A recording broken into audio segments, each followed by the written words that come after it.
game, though, between the Wichita Skyhawks, 2-1, coming in to face off against the Tulsa Gators, 3-1.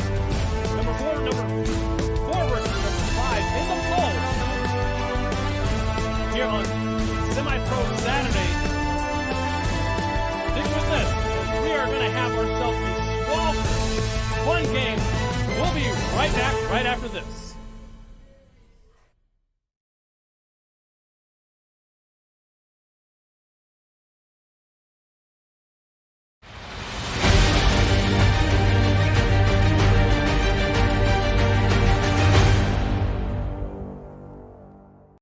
Mowing your yard just got easier. TNG Power Equipment has the best Ferris mowers to get the job done, including the all-new 60-inch redesigned deck that mows up to 11 miles per hour in tall or wet conditions. And for smaller lawns, our Ferris 300S starts at just $39.99. And right now, save up to $1,000 on select Ferris models. Commercial grade to last a lifetime. TNG Power Equipment has Ferris mowers to tackle your projects.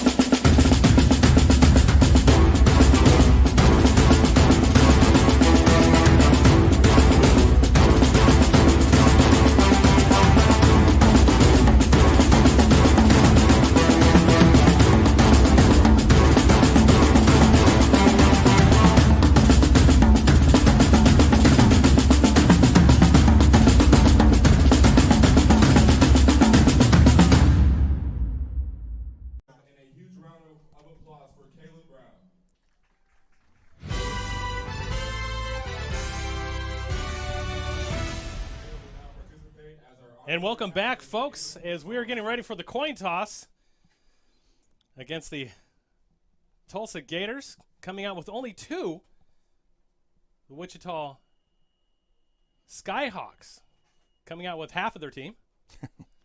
I'm joined in here in the booth with none other than former coach for the Tulsa Gators, Gary Joyce. Gary, thank you so much for joining us today. My pleasure, my pleasure. I'm looking forward to this this game. It's a long-standing rivalry with Tulsa and Wichita. I've taken part in a lot of these games. I've been fortunate enough to win most, but I've also lost my fair share. So I'm excited for this game. It should be a great one. It should be. So Tulsa decided to defer. They'll get the ball in the second half. The Skyhawks are going to go ahead and receive from the north side. Not too far north from here, though, Gary. Last week, we had ourselves a nice little rockin' shindig here in the Claremore area. We got hit by an EF3 tornado. It's been my first tornado with my family, actually, since I've been back here in Oklahoma. Let me tell you something. Here, since I've been back here officially 2 years today, this is when we moved back into Oklahoma today. We've been through a derecho, an EF3, and an earthquake. Now, on my bingo card, I've got left ice storm, a hurricane, which we could get possibly a Category 1. Sure. Who knows? It's sure. going to be an active hurricane season. And a wildfire. So I've got 3 of those on my bingo card left for the rest of the year. And there's a great possibility that any of those 3 could happen at any time in the great state of Oklahoma. Absolutely, within days apart of each other, too. Same week. It could all happen the same week. Welcome to Oklahoma, where the weather is as bipolar as my ex-wife. So here we are getting ready to go. And Wichita. Now, this is a great long-standing rivalry, which we've seen. Gosh, we talked about this, Gary, last night for years, dating back even before the XFL, back to the CFL days. But more importantly, whenever they were the Cougars and you were with the Monarchs, that was a great matchup right there. Tell me a little bit about that one. Yeah, so the first year in the XFL for the Monarchs, we played Wichita in Wichita during the regular season, and they beat us. It was a highly competitive game, very close. I ended up getting ejected that game. Not anything because what I did, I had a couple of coaches get a personal foul, and per rules, that meant the head coach was ejected. So that should tell you how intense it was. And then we met at a neutral site for the championship game, and the crazy events that happened that game to lead up to us winning it with 22 seconds left on the clock were amazing. It's probably one of my most memorable championships as a coach, and definitely as an owner. But it was wild. The next year was the same thing. We lost in the semis. Should have won in the should have had Wichita get in the finals, but it didn't work out. Yeah, it happens like that. So here's another great matchup today, and we're kicking it off.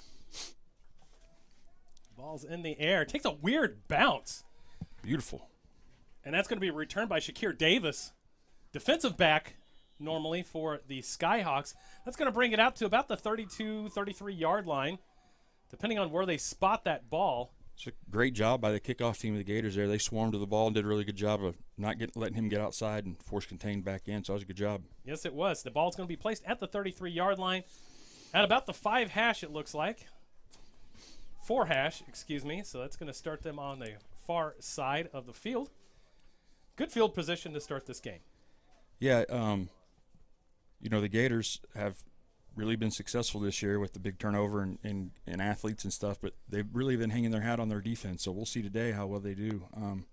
Wichita's offense usually isn't a high-flying offense, but they will wear you out and pound you and lean on you for a long time. So we'll see how this goes today. It's going to be a nice heavyweight battle.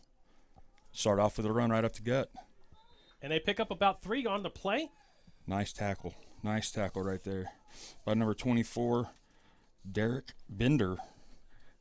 Kid I had not had the opportunity to coach last year, but nice job breaking down and making the tackle. That was big time. Wendell Jones on the handoff keeper there, right up the middle. That'll still place him at about the 3 hash now. 2nd down and 7.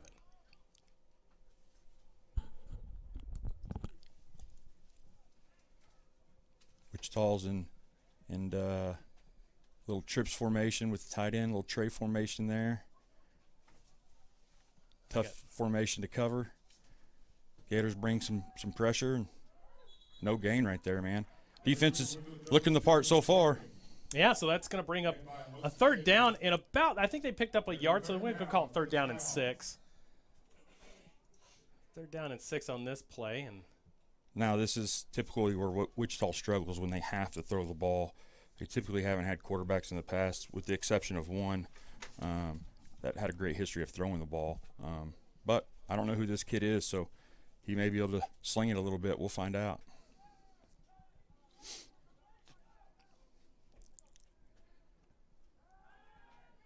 Run the hitch concept. Well played right there. Got in the scramble drill there. Got a nice completion for the 1st down. And Stewart with the nice pass right there. We're going to see that on the replay. All he had to do was just kind of read and roll to the left a little bit just to find his guy open. Give him a little bit of space and a little bit of time to make that happen. That's going to be 1st down yardage for the Skyhawks. And that gets them to the 51-yard line if you're Canadian, 49 if you're American, on the Gator side. Yeah, quarterbacks who can have the ability to run around a little bit are always difficult to defend, and you've seen right there why.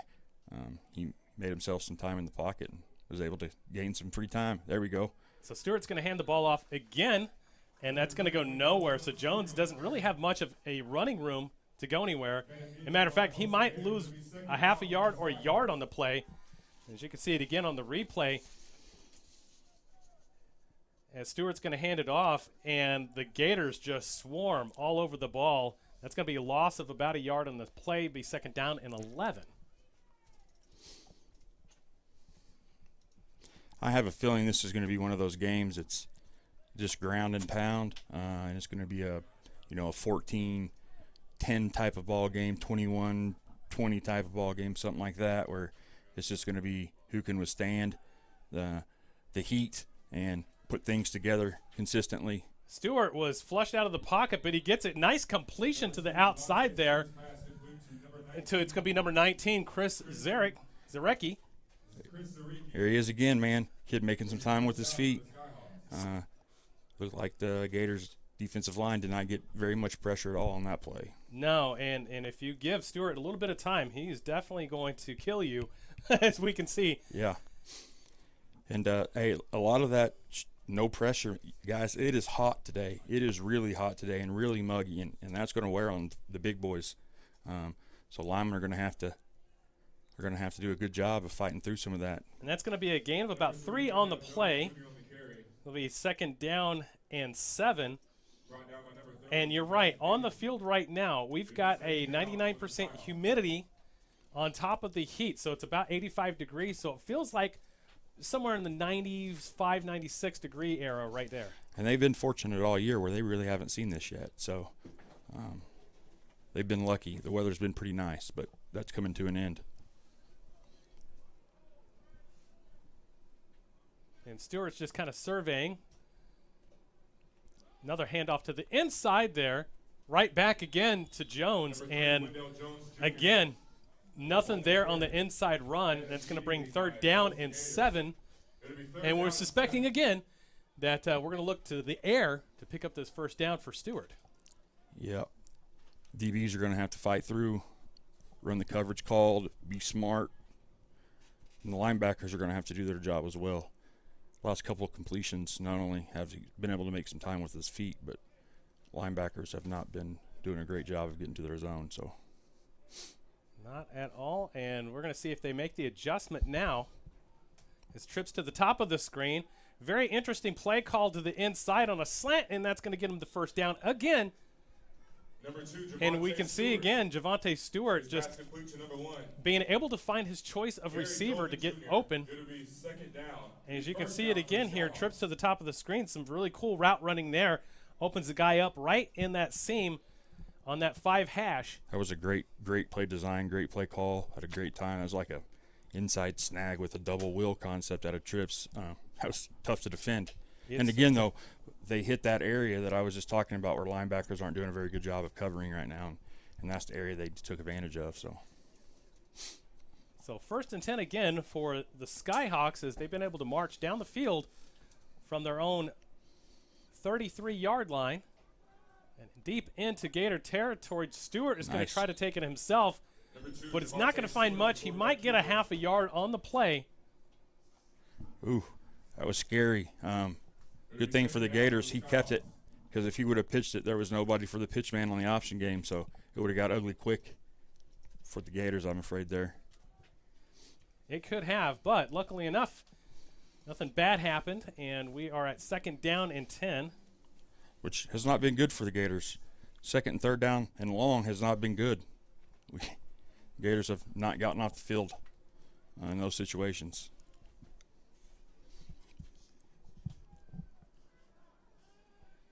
Oh, there we go. They finally got him down. Finally got a big sack. Big sack on the play. Stewart goes down. It's going to get a loss of about 6 on the play. That's going to bring up 3rd down and long.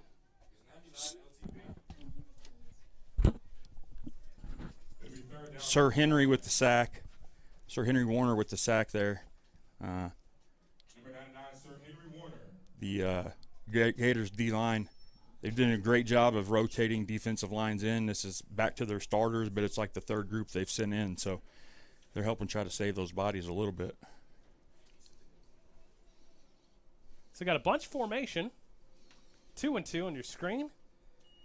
It's a low snap though, and Stewart's going to have to try to find somebody, and he does right over in the middle of the field. And he's not going to get at the 1st down yardage. He's going to get it about the 10 or the 9-yard line.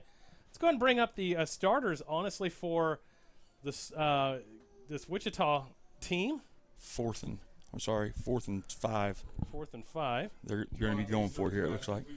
You see Stewart's there. Jones, Joliet, Steven Spencer, Whitlock, Jerkowski right there, as you can see. Gonzalez, Smith, and Wright will be your starting lineup for the Wichita Skyhawks. And we'll get to the defensive starters here in just a second. Big down right here early in the game. 4th down, and it looks like Stewart's going to do it. They're going to have trips to the top of the screen, Gary. What do you think is going to be called here? Some sort of variation of that double wheel snag concept they ran earlier. Wouldn't surprise me. They sprint them out, get them on the move. He gets them to the inside. That's going to be touchdown. Touchdown for the Skyhawks. Great play concept there with a sprint out. Kind of give them a run pass option. It was a good play, good execution.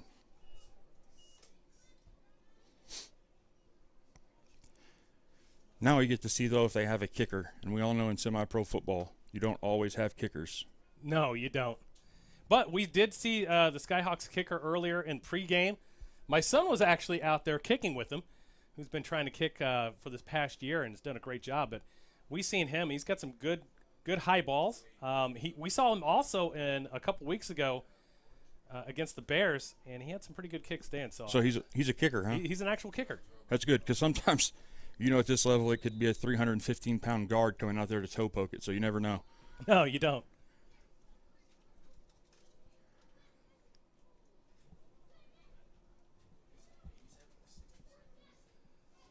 So it's going to be Armstrong. Good snap, good hold.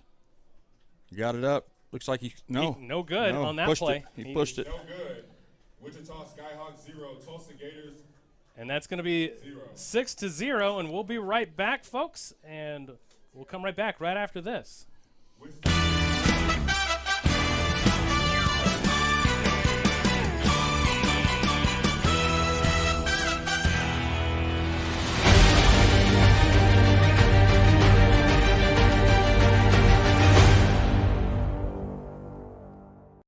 Mowing your yard just got easier. TNG Power Equipment has the best Ferris mowers to get the job done, including the all-new 60-inch redesigned deck that mows up to 11 miles per hour in tall or wet conditions. And for smaller lawns, our Ferris 300S starts at just $39.99. And right now, save up to $1,000 on select Ferris models. Commercial grade to last a lifetime. TNG Power Equipment has Ferris mowers to tackle your projects.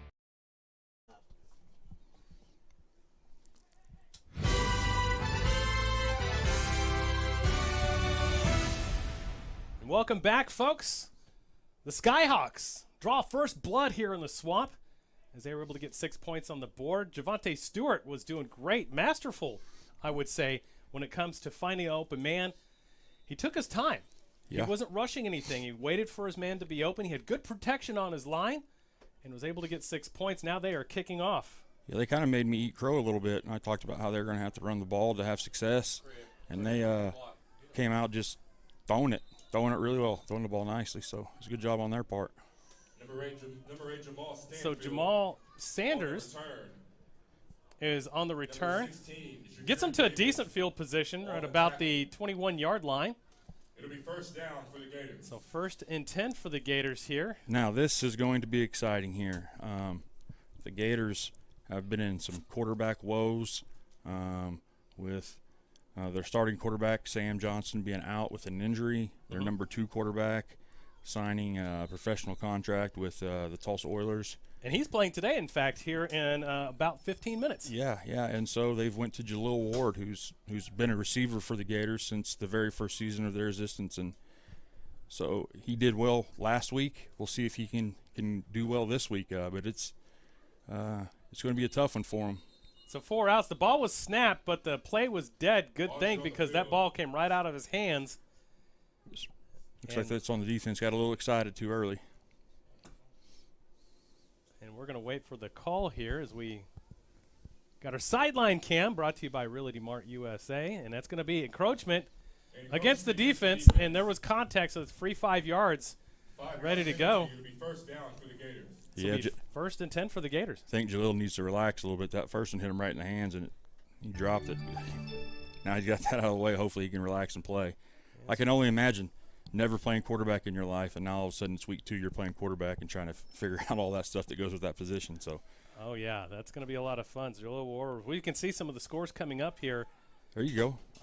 And that ball's not going very far. Matter of fact, he might lose a yard on the play, and he does. It'll be second down for the Gators. He's 2nd down and about, I want to say, 7 for the Gators. And as you can see, the scores coming up here. So far, we've only got the Oklahoma Bears score up so far, and we'll try to get some more for you throughout the game. Ironic story about their running back that just ran the ball there, Mr. Bryant. I coached him while he was in high school at Tulsa Memorial. So, wow, full circle. Made me feel old right there. Good, he was a great kid, good athlete then, and I've watched a little bit of the Gator football this year, and he's ran the ball really well for them up to this point. So trips to the top of your screen. Ward's trying to find something. Kind of a lofty throw right there. Almost gets intercepted by the Skyhawks. And that was number 8, Shaheem Sanders, almost on the interception. Now, you can definitely tell Jaleel Ward is not a quarterback by trade. Doesn't have much on the arm. He's trying to connect there, but almost double coverage. You don't want to do that. No. I think Jaleel needs to work on passes under 10 yards and just be efficient as a quarterback and let him be an athlete. Run the ball with him a little bit. That's what he's good at, is being an athlete. But we'll see here. 4 wide at this time. Ward's going to be flushed out of the pocket. Right there. And he's just going to get rid of it. It's going to bring up 4th down. Hey, that's actually, I know it looks crappy and people aren't happy about that, not converting on the first down, but sometimes throwing it to the dirt is your best option. Well, God made dirt. Dirt don't hurt, and that's what's going to happen here. 4th down and long. They're going to have to punt the ball. And to be quite honest with you, like you say, you're not even on your 3rd string quarterback because he wasn't even considered a quarterback at that point. So you're having to change your offense up a little bit. What changes would you make in this particular situation? Well, I would rely real heavy on the run game and my offensive line, especially me being an O-lineman anyway.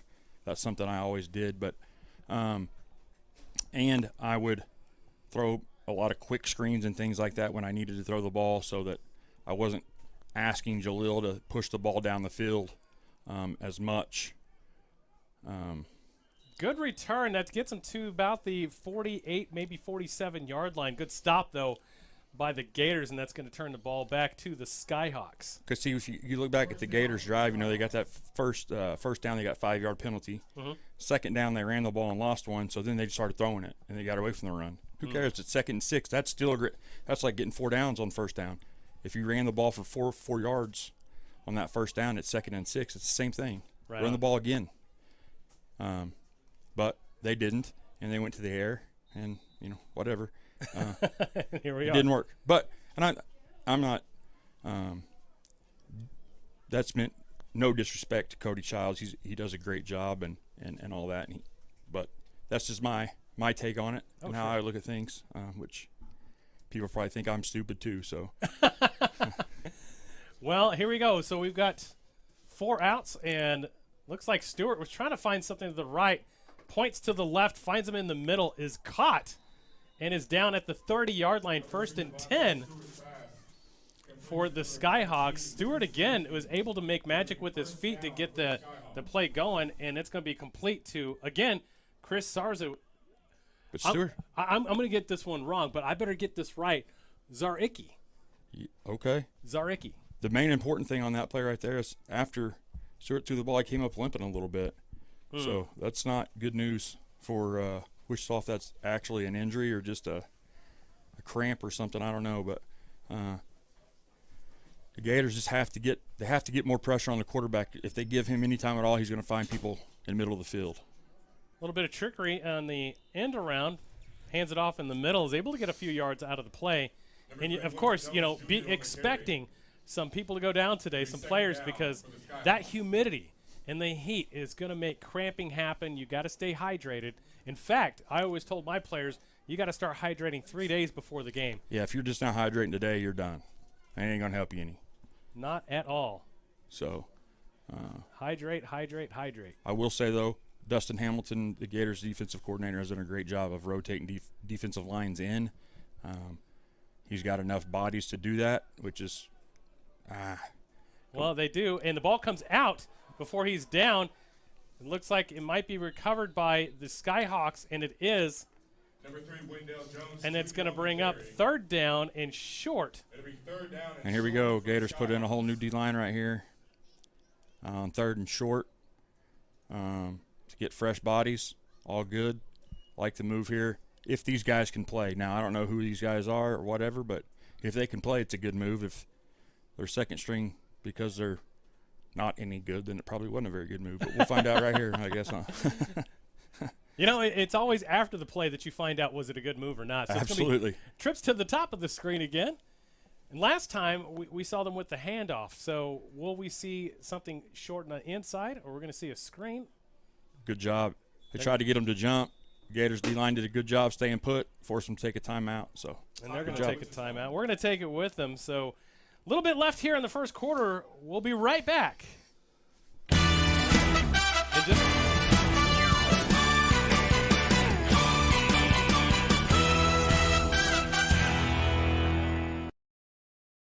Mowing your yard just got easier. TNG Power Equipment has the best Ferris mowers to get the job done, including the all-new 60-inch redesigned deck that mows up to 11 miles per hour in tall or wet conditions. And for smaller lawns, our Ferris 300S starts at just $39.99. And right now, save up to $1,000 on select Ferris models. Commercial grade to last a lifetime. TNG Power Equipment has Ferris mowers to tackle your projects.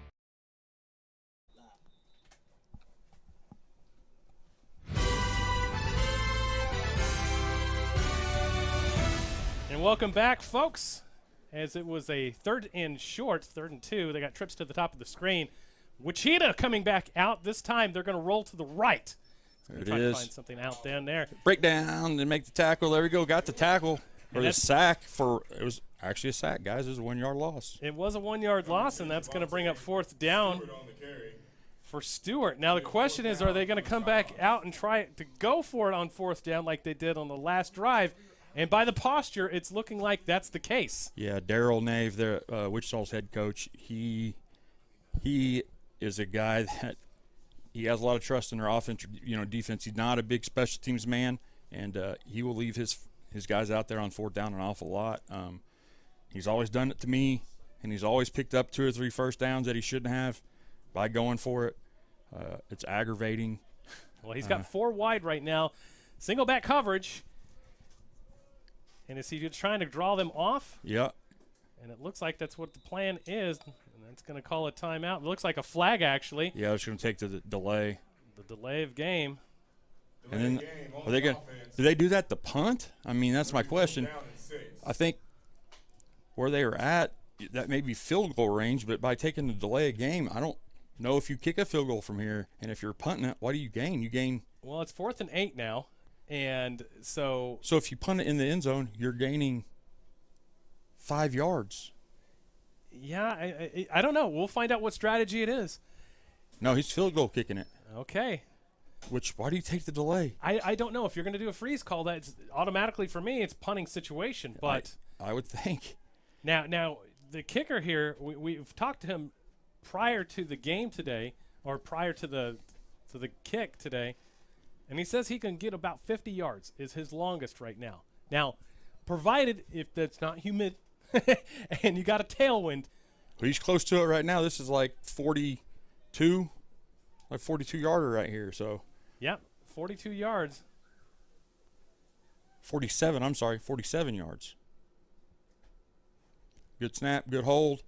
Nope. That ball is nowhere to be found there, and that's going to turn the ball over for the Gators. I will say this, as a coach, I really question that chain of events by Wichita. I don't get it, but hey, that's why maybe I'm in the booth and he's still coaching, I guess, huh? Well, Armstrong was just a bit to the left, didn't quite have the distance on it, and me and my son were out early in Claremore kicking balls today, and his longest right now is about 35 yards. And that's fantastic. He's at 11 now, and he's a competitor. By heart and by nature. I mean, he will be out there every single day, twice a day, getting out there and kicking. And that is awesome. You just don't find kids that want to be kickers anyway.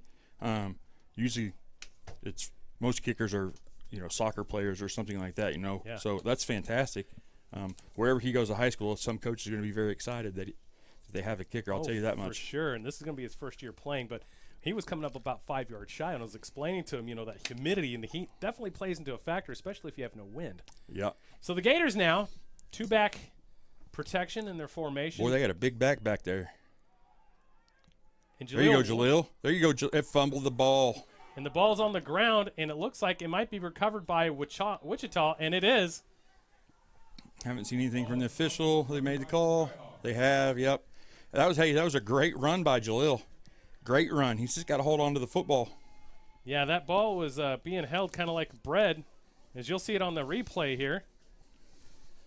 As he cuts, and it looks like it was a design formation. That ball just kind of gets stripped out, honestly. Yeah, he's not carrying it very firm, and he's being a little soft with it. He's got to tighten up the ball control. Put the defense in a bad situation here. The defense kind of saved their tail last time, and now they're right back at it. So hopefully the defense don't start getting a little tired out there, yeah. I'm glad they got some D linemen to rotate, because if not, be bad deal. Well, it could be uglier than my first marriage. We'll find out here on this one. Trips to the bottom of your screen this time. Play action, going vertical. And that ball is caught. Touchdown, Skyhawks. Touchdown, Skyhawks. Devontae Stewart finds number 1, Gary Jolvin Jr. And that one was a beautiful pass, beautiful catch. Wasn't well defended because he was able to outrun the defender. And you can see it again. Nice play action. Right on the money. That is a dime every day of the week and twice on Sunday. I don't know what coverage they were in. It looked like some sort of man because the corner was with him. Safety was working over the top, so it might have been some sort of cover 2 man type thing. But here's the most important out of all that was a great route with the receiver stacking, staying on the numbers, not pushing himself to the boundary, giving the quarterback enough room to throw the ball, and it was a great football. And Stewart's back out again. They're going to try 2-point conversion this time, as the kicker has been 0 for 2 today, 1 on There PAT. we go. And it looks like, are they going to stop him? Yeah, they got to stop. Well, He's not stopped yet, and it looks like he got it. where's the whistle at? I don't know if he got it. He did. They signal he got it, so that's going to be 13-0 or 14-0. Yeah. I'm sorry. Yeah. But wow, what a turn of events right there. We thought they were going to be stopped by forward progress, but apparently the officials decided to keep the ball rolling, and there you go. Now, right here, Chris, this is big for the Gators. They haven't been down like this all year that I can think of in any of their games, down 14 rip, because there weren't even that many points scored in their game against the Bears. That's true. So this is right here is going to be a big test to see how Coach Micah does with the Gators, and how if he's able to keep his sideline relaxed and focused on the main thing, which is playing football the next play. And I know from experience that's really hard with some groups, but with the right group, it's no big deal, right? They'll just handle adversity and keep on and keep fighting. So, one, we're going to find out a lot about the Gators themselves, and then we're going to find out a lot about the coaching and what they do, how they handle it. So, well, keep in mind the Gators, for those that haven't been paying attention to what's been going on, they've been gutted this past year with the majority of their long-staying talent that had been migrated to the Oklahoma Bears. You got an injury at quarterback, and then your second quarterback now is playing for the Tulsa Oilers indoor football team, and the ball is kicked off. Yeah, it's just bad deal for the Gators in that aspect. And you're going to go backwards, and then you're going to get it about the 25 to 26-yard line. Number 0, Isaiah Smith. Isaiah Smith on the run. Was trying to make something out of it, but didn't have any blocking and didn't quite get there, and so it'll be 1st and 10 at about the 25, 26-yard line. Today's game is brought to you in part by Realty Mart USA. Check them out. Some great local realtors that service everything from residential, agricultural, land, farm, you name it, they can do it. Even industrial. If you've got yourself a thermonuclear detonation plant and you need somewhere to store some of that spent fuel rod, check them out. RealtyMart-USA.com. Best in the business. So, Chris, I hadn't really paid attention, which is odd for me, exactly who was playing O-line for the Gators. I watched when they went out this time, and they have some guys that have played for us, the Gators, before for a long time, played for me. So I know they're capable of running the ball. They got 2 back in, so they should It's hard to get that line stretch there, and it looks like they're struggling. And here's the deal, too. Wichita's defensive line has always been good, always. I mean, dating back to when they were the Wichita Aztecas, before they were the Kansas Cougars, before they were Wichita Skyhawks, all that stuff. They were they've been around forever, and their D-line has been it the whole time. It's been great the whole time, and this D-line here is no different. I recognize a lot of these guys that have played for them in the past, and they play their linebackers 2 yards off the line of scrimmage. Ward just lost the ball, got it back, but he's going to be sweltered there. He got pelted by the Skyhawks. It's going to bring him back all the way back to Texas. And it's going to be third down and super long as the Gators are struggling to get something going here offensively. Third down, timeout Gators. And it's going to be timeout Gators. And, you know, it's got to be frustrating if you know, you're a Gator fan out here seeing that, you know, you were competitive in the first 4 weeks. And here you are right now struggling offensively, and you're putting yourself in a bad bind defensively, down 14 to nothing right now. Yeah, well, you know, everybody expected Jaleel Ward to be the same as he was last week. But last week, he didn't know he was a quarterback until game time. Okay, so he's just thrown out there. And when that happens, it's a little bit different, right? Guys know that it's one of them deals where, hey, he's just thrown in here, so they always play above their head. They've known for a week now that Jaleel's going to be quarterback. Jaleel's known for a week now he's going to be quarterback. And a lot of times, that time to think and overthink gets you results like they've had today where he hasn't played very well. That's true. It's not quite that newness that was there last week. You know, it's a new shiny toy, and we got to play hard for our guy, and blah, blah, blah, blah, blah. Well, now it's just like, okay, he's our quarterback. Let's go. And it ain't working very well. So, no, you know, you got to get back to your basics at that point and what's your bread and butter. And I guess they're still trying to find their identity now. Yeah, they don't know what their bread and butter is because it's completely different with every quarterback they have because all three quarterbacks have different. And that ball was just underthrown to Isaiah Smith, and that's going to bring up fourth down and long. Isaiah Smith. So Fourth down for the Gators. Ward has got good protection there, of course. You can see on the replay. Does get the ball off. Just wasn't able to get that stretch all the way through on his follow-through, and that ball falls short. And see, that's an example, though, of a quarterback not being a quarterback because he had plenty of room to step up in the pocket and make that pass a lot easier on himself, but he didn't. It's just lack of knowledge on his part. And it takes time to get that. You know, it takes sometimes years to develop that kind of sense, if you will. So fourth down, Gators are going to punt it away again as we approach the 2-minute marker here in the first quarter. That ball is shanked, and it was tipped. And it's going to go at about the 21-yard line. They didn't throw the flag. So first and 10 for because the Skyhawks. Because it was tipped. Yep. The Gators are wanting a flag, but the ball was tipped.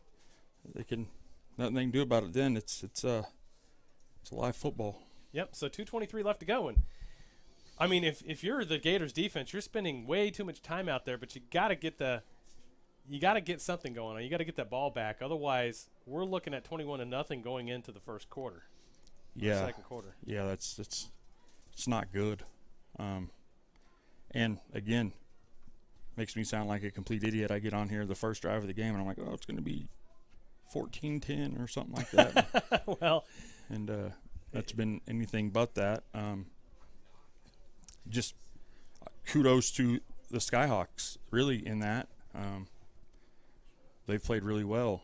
Stewart now is back. He's going to throw up another one, another dime, and it is blocked at the last second. Stewart threw a great ball, but it was broken up by by number 13, Jawan Sanders. Yeah. And Sanders did a great job at sticking with the play. As you can see it right here on the replay again, on the TNG Motor Power Sports replay. No good, 2nd and 10. But that is a deadly combination that you definitely got to be cognizant of if you're a defensive back. Yeah, that was an example of the safety doing a good job of getting over the top, so it was big time. So we got twins to the bottom of your screen. One back. It's a low snap, but he's able to get it off. Sir Henry Warner, honestly, to be able to get that tackle. On the carry. No, that was think that was Jared Higginbotham that made that tackle. That's right. It is Higginbotham. And Jared Higginbotham on the tackle. It'll be Now, third down. him and Sir Henry play exactly the same way. They're both physical guys in the middle of the defense that does a great job of pressing off offensive linemen and making plays. So I could see how you get that confused there, Chris. Well, it's 3rd down and 7, and you know it's going to be 4-down territory. Trips to the top of your screen. Stewart has all day. He's got the momentum on his side and is very patient. He's going to step up, and he might have to run it himself. He's not going to get the first down. No, he's short by 3. It's about 2, actually, so it'll be 4th down. Oh, sorry, there it is, 3. 4th down and 3 on the play. It'll be 4th down for the Skyhawks. Well, what do they do here? Do they make hard count it and then take the delay game and back it up 5 and try to kick the field goal again like they did last time? Or I mean, I think they're going to come out and probably make a nice little pass play again like they did in the first couple of drives. Yeah, sprint them out a little bit, give them a little run pass option quarterback-wise, where you can either throw it or run it, would be my guess, is what I would probably try to do. I definitely wouldn't take it up the A-gap, honestly, because they haven't had much success there. No, they have not. Sit on it. And he's going to get sacked. There we go. And that is going to be a turnover on downs. Big time by the Gator defense. Big time. Big time sack by the Gators defense. Gators offense better walk over there and give them every kind of hug and tap on the butt as possible, because the Gators defense completely bailed their offense out. Absolutely.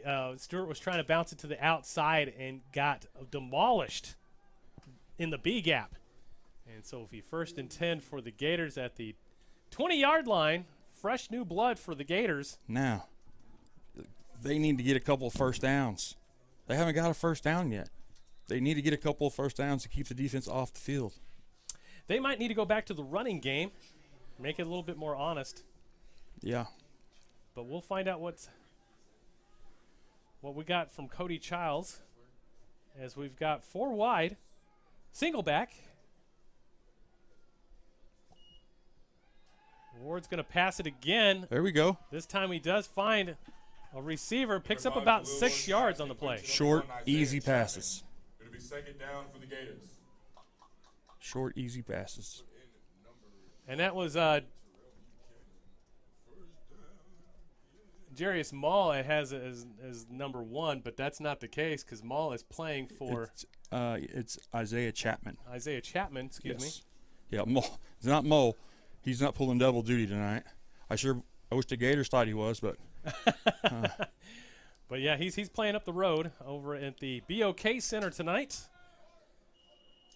And that is going to be the end of the first quarter with your score 14-0. Stick with us. The second quarter, you're watching Semipro Saturday on the Southern Sports Network.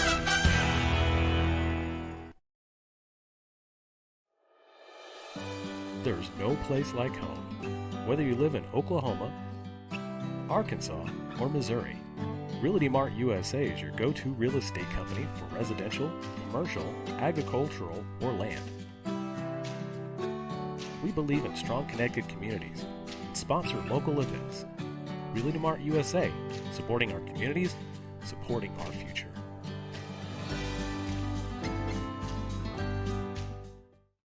Semi-Pro Saturday is brought to you in part by 950 Ways Graphics. Professional graphics for players, coaches, and teams. Trust the pros at 950 Ways Graphics and look them up on Facebook at 950 Ways Graphics. Things could be stranger, but I don't know how. I'm going through changes now. Spend a lifetime trying to figure it out. I'm going through changes, ripping out pages. I'm going through changes now.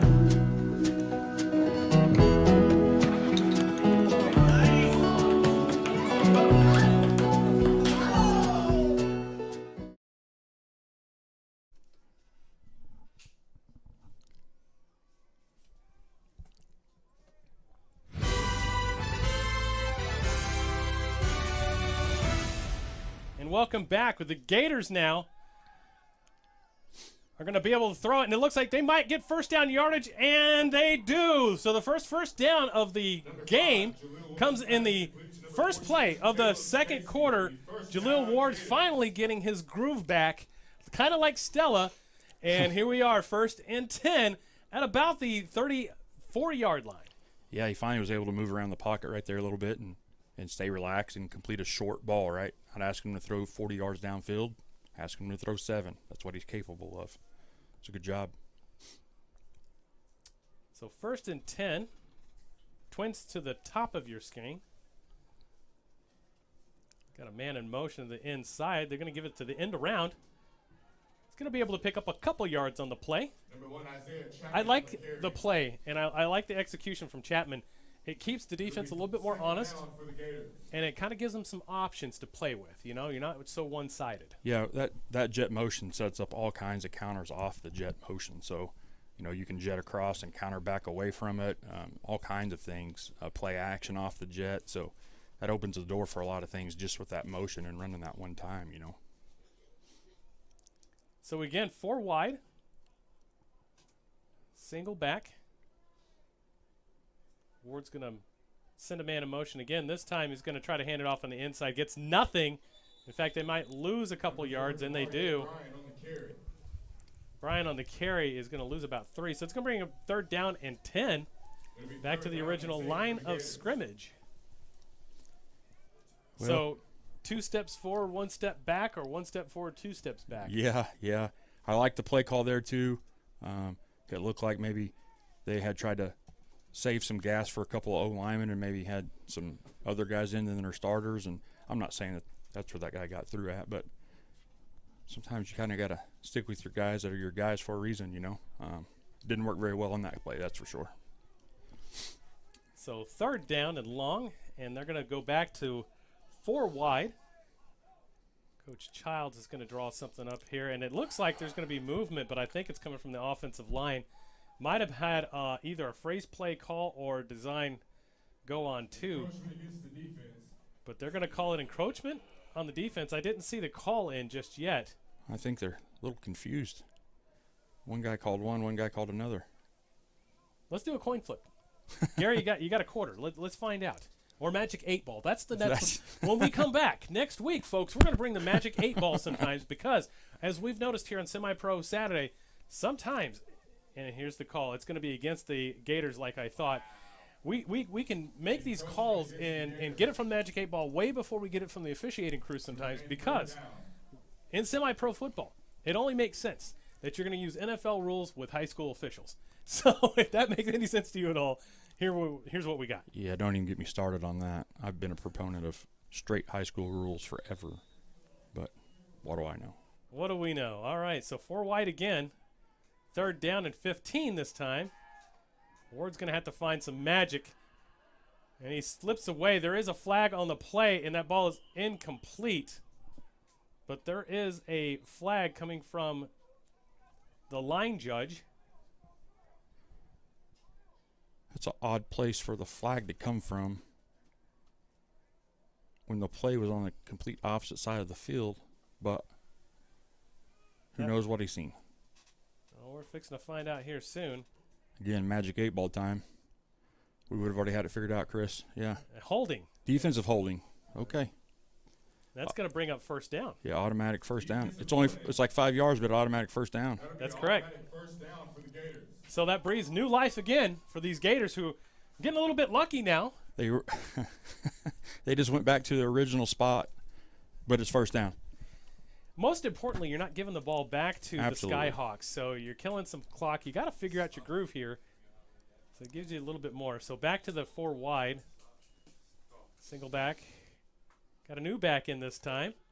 Big back, and he's going to pick up a few yards and then some. There you go. He might pick up 9. They might spot it at the 1st down. Just about a foot shy. Nope, they're going to give it to him. 1st and 10. Yep. 1st and 10 for the Gators. Nah, he a little bit short. Now they got it. Let's go. Now they're giving us the sign to the signal to say that it's a 1st down. Or are they going to measure? Or we're confused too, so they're going to be a timeout real quick. We're going to take it with them. We'll be right back, folks. Here in Confusion City, 155 Wonder Go. You're watching Semi-Pro Saturday on the Southern Sports Network.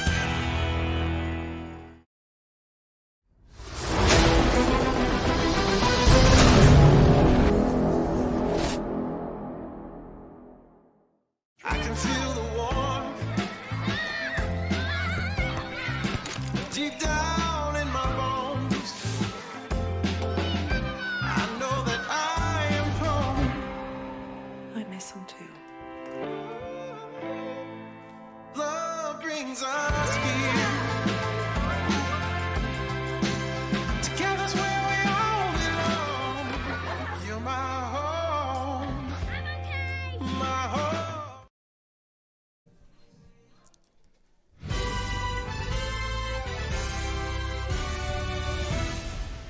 Welcome back, folks, to the Swamp, otherwise known as a little bit of Confusion City, but it looks like they're going to mark it short as they have a little discussion here to find out where that ball should be placed at. And I think the placement of the ball is pretty accurate, honestly. So it'll be second down and about half a yard.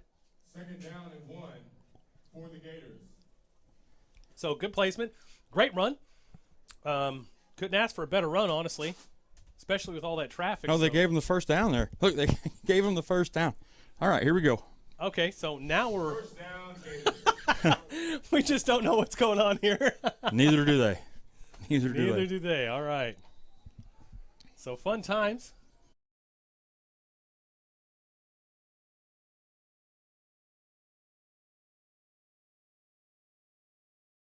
And we're getting ready here. Oh, yeah, And that's going to be a quarterback keeper. That's going to be another first down. number 5, Jaleel Ward. Great quarterback. play design.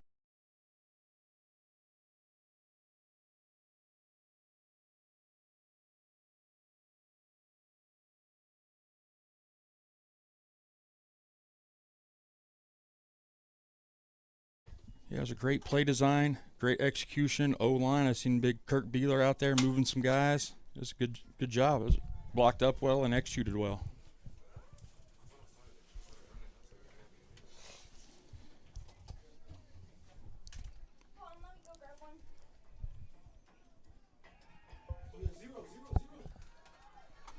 So we're going to take it to the outside, and we're going to pick up another first down, close to it anyway. Number 5, Jaleel Ward. Jaleel Ward on another quarterback keeper.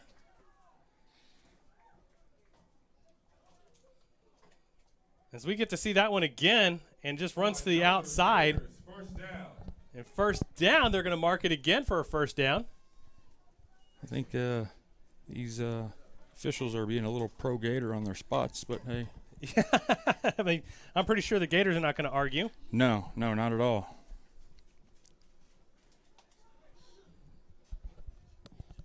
And here we go.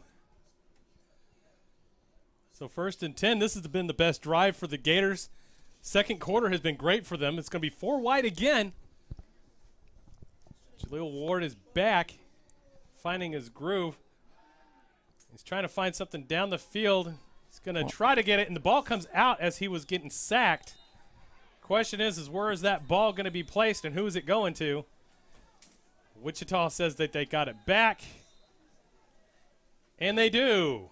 Officials call it Wichita ball. Wichita ball again. Let's see that one in the replay here in a second again. If we can pull that one up. Wait, what are the Now they're saying it's second down. the chains are all moved and everything? You're going to say it came back to the Gators, so second down for the Gators. And, boy, what a stroke of luck right there, because that could have been ugly. But now, again, it's almost like the green represents the luck of the Irish on the uniforms today, because that's 3 right there Yeah. that they've gotten. So 2 first downs and a return ball from what would have been a strip sack first down for the Wichita Skyhawks. Yeah, and they got the chains somewhat reset as a loss of 3 yards, it looks like. So 2nd and 13. Trips bunch to the bottom of your screen. Childs is going to call a timeout. Didn't like what he saw. And what just a cluster of calls we're getting, and it's confusing everybody, including myself. Yeah, well, I'm just glad I'm up here and not down there because I'd be really confused.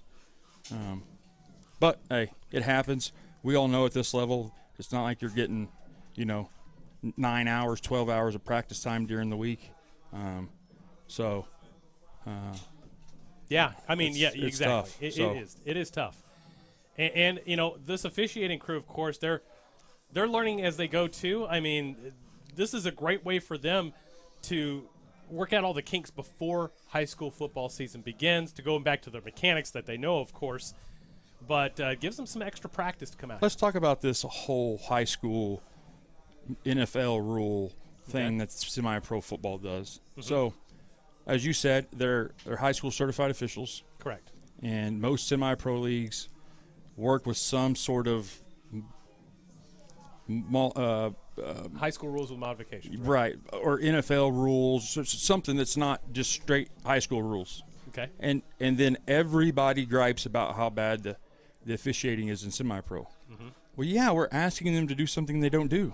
That's right. That's very true. So it's not going to be good. If you went straight high school rules, it would be so much better. Well, in the arguments on both cases where you want to have a professional production, we've actually created the semi-pro football rulebook. Yeah, oh yeah. Which takes high school rules and adds a few modifications, like a 15-minute clock, down by contact, the basic stuff. And that's pretty much what we're trying to get to. Trips to the bottom of your screen, bunched again. Ball is in the air, and it's contested. It's incomplete. Both of them going for the ball, and it looked like that Caleb Stacy was trying to get that ball and lost it. It'll be third down. Could have been in the sun, but it's third down for the Gators now. That was actually a good ball by Jalil, and great job up front. Pass protection on that play was beautiful. They did a great job giving them some time. It sure was. And if that ball was caught, that would have changed the dynamic of this game completely. Absolutely. If the Gators find a way to get in the end zone here, it's a completely different ball game, I think. Because they still got a lot of time here in the second quarter. There's still 10 minutes left, and it certainly does. And the second quarter's been great to them so far, so got to keep up that momentum. Oh, they get called with a penalty here? They must have. I must have missed that one. Huh. So, interesting there. Another missed call from us. So, we got 4 wide. Single formation again. They've been favoring this formation the second quarter. Second down and almost 20. Ward's going to find an open receiver and goes right through his hands. Had a hole in his glove. And that one goes in and out of Kel Brown. Intended for number 84, Kel Brown. And it's going to be third down. I think it might be fourth down. It's third down because of the penalty. Okay, so third down because of the penalty. Thank you for keeping me straight, Coach. Absolutely. So But got another opportunity. Now, is it 4-down territory? it depends on down and distance. If like this play is no good, if they're not 4th and 12 or less, I punt it. Okay. Because my defense has settled in a little bit and playing better. So here we go. Ward's got it again. He's going to find inside. Now this changes it. Yeah, it's right there where. And he's going to keep going. But there is a flag on the play. So we probably got a holding call. Or looks like a holding call on Wichita. Yeah, so there it looks like the body gesture was against Wichita, which the question is, do you take it? Which I would think yes, even though. Well, where are we at? Where are they spotting the ball at? Well, the ball was spotted at about the 25 to 26 yard line. Now, I don't know what.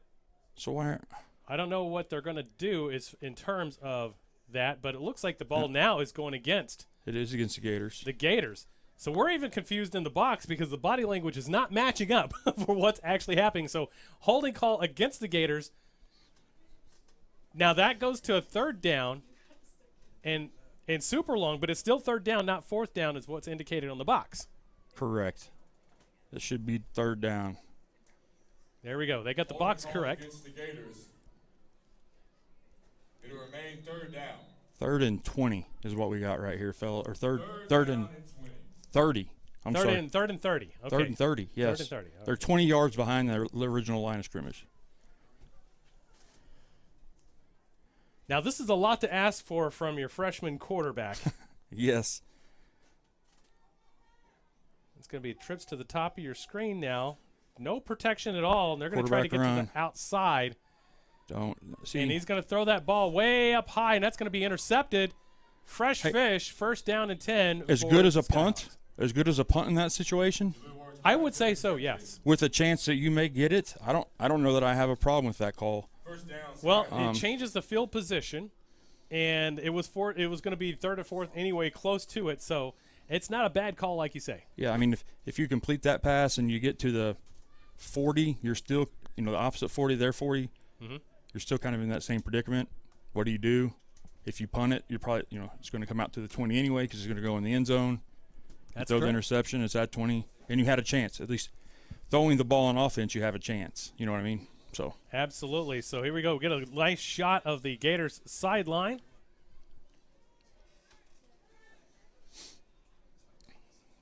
And trips to the bottom of your screen this time from the Skyhawks. Stewart's back, and he's going to hand the ball off this time right at the A-gap. Going to pick up about 4 on the play. Gators defense taking the field look like they're done. They weren't even all the way out there when that ball was snapped. They had guys uncovered and everything else. I don't know if they're just mentally or physically beat right now. I don't know, but whatever it is, they better find it because here's the deal. It's 14 points. The game's still very winnable. Very winnable. Sure is. Jones on that carry again. Jones has been their utility back today. Stewart now is going to hand the ball right back off to Jones. He's going to try the B gap this time. He's going to pick up a few more yards. Close. He might have even gotten it, and he does. First down yardage, 1st and 10 for the Skyhawks. That's 2 plays in a row there where they've just ran the ball hard inside, which they had not been able to do up until this drive right here. So that's not a good sign for the Gators. They got to figure something out here. It looks like I don't know, Chris. It's I really hope they're not defeated mentally in this situation because it's second quarter, 14 points. You can score 14 points in 2 minutes. It's been done plenty of times in semi-pro football. So it sure has. Trips back to the bottom of your screen. Stewart's going to hand it off, or play action. Finds a man open on the slant, 1st and 10, gets him to about the 49-yard line. Jovic Jr. is going to be the recipient, and that is going to get it to the 49, 1st and 10. And this is exactly what the Skyhawks wanted when they started this series, is to pound it in a few and then wait for that open opportunity. And here it is. Now, with me saying that it's a very winnable game, 14-0, but 21-0, it gets a little bit harder. So they really need to stop them right here on this. I mean, they can't just fold up and let them go. Well, we're going to find out how thick the Gator skin is they're going to call a blitz on the inside. And it worked. It got him maybe a half of a yard to a yard on the play. Second down for the Skyhawks. It'll be second down for the Skyhawks at the 49-yard line. They had originally placed that ball back to the 48. So we're going to call it 48 3/4, maybe even 15/16 at this point, Gary. I like that measurement. I like the 15/16. I think you're right on there. I mean, we're going to have to bring back the tape ruler and everything. Yes, it has to be metal, though. It has to be metal. Has to be. Cannot be fabric. Another inside run to Jones. This time he's going to bounce it out. He's going to be close to that first down marker. He does get the first down. And the Skyhawks are matriculating the ball, and they're in total control of this game. They are. They really are, Chris. They have taken full control. And, here's the deal. We were worried about – let me rephrase that, not worried. Everybody was curious at how good the Gators were. Were they good because they're good, or are they good because of the matchups they've gotten on their schedule? We talked about this when I was on the show a week or so ago. Maybe the Gators were better than they – looked better than they were. I don't know.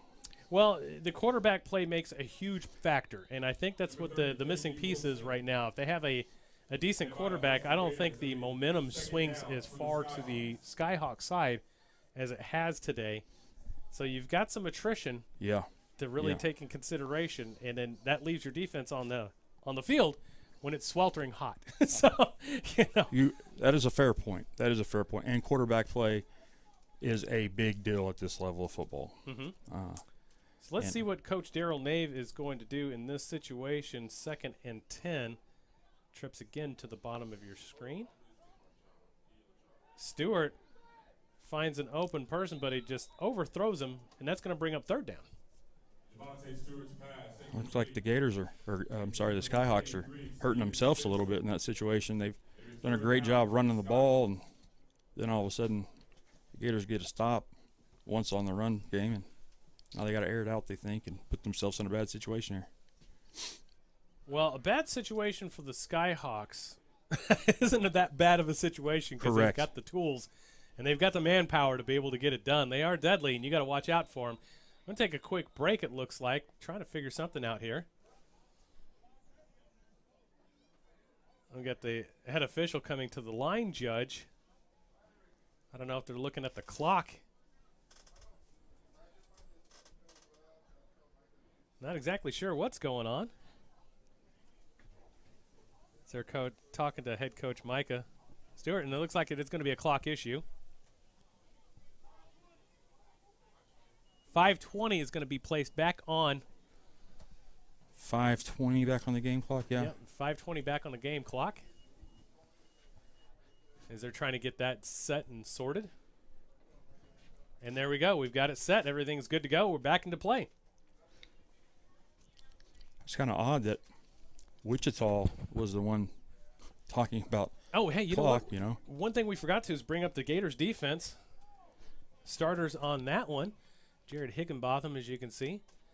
Shaquille Slayton, our own Shaquille Slayton here on the Southern Sports Network. Frankie Davis, Malik Slayton, Lewis, White, Palmer, and Levette are all your starters. A little bit late. Looks like Stewart's going to run to the outside. He's going to be stopped. Short. About a couple yards. Maybe a yard and a half. Oh, here we go. A yard and 8/16. Yard and 8/16? Yes. Yard and a half. So 4th down. I was thinking a yard and 3.6. Okay. Well, we're getting some strange ones right there. I reduced. You reduced. Yeah, I know. I like that. Yeah. I'm showing my middle school math prowess after spending a year in middle school, in-school detention the whole year. We've done a lot of that in my class because, Oh, yeah, fun time. I get all the good students. Oh, yeah, those are great. Those are great students, honestly. I mean, the ones that rebel, they're kind of showing their independence early. That's right. That's right. All right, so 4th down, and they're going to spread it wide, 4 wide out. You can predict that they're going to. Good job. They're going to Good run job there. Inside. We got some movement in the flag. That's going to change the dynamic of this call. Yes. A lot. I want to point out that they actually followed NFL rules here. The officials did, and hold them tight because the Gators D lineman jumped off sides but didn't make contact and was able to get back. That's true. And they let them play until the offensive player moved, and then they backed them up 5. But since there was no contact made, that's going to bring up 4th down and 6. So you know that it changes the call, but it's not going to change their decision because they're staying out there. They're not going to punt. They're not going to try for a long field goal. But instead of an inside run play, now you're probably looking at like some sort of play action, sprint out pass or something. So trips to the bottom of your screen this time. Motioning to do a play action. Ball is fired. He does get it. 1st down yardage. Helmet flies off at the end of the play, though. Jovitt Jr. is down. And it looks like they're going to tend to him. We're going to take a quick timeout. So, with about 4 minutes left here, your score is 14-0 still. Skyhawks. We'll be right back after this. Folks, watching Saturday. Things could be stranger, but I don't know how. I'm going through changes now. Spend a lifetime trying to figure it out. ripping out pages. I'm going to change just now.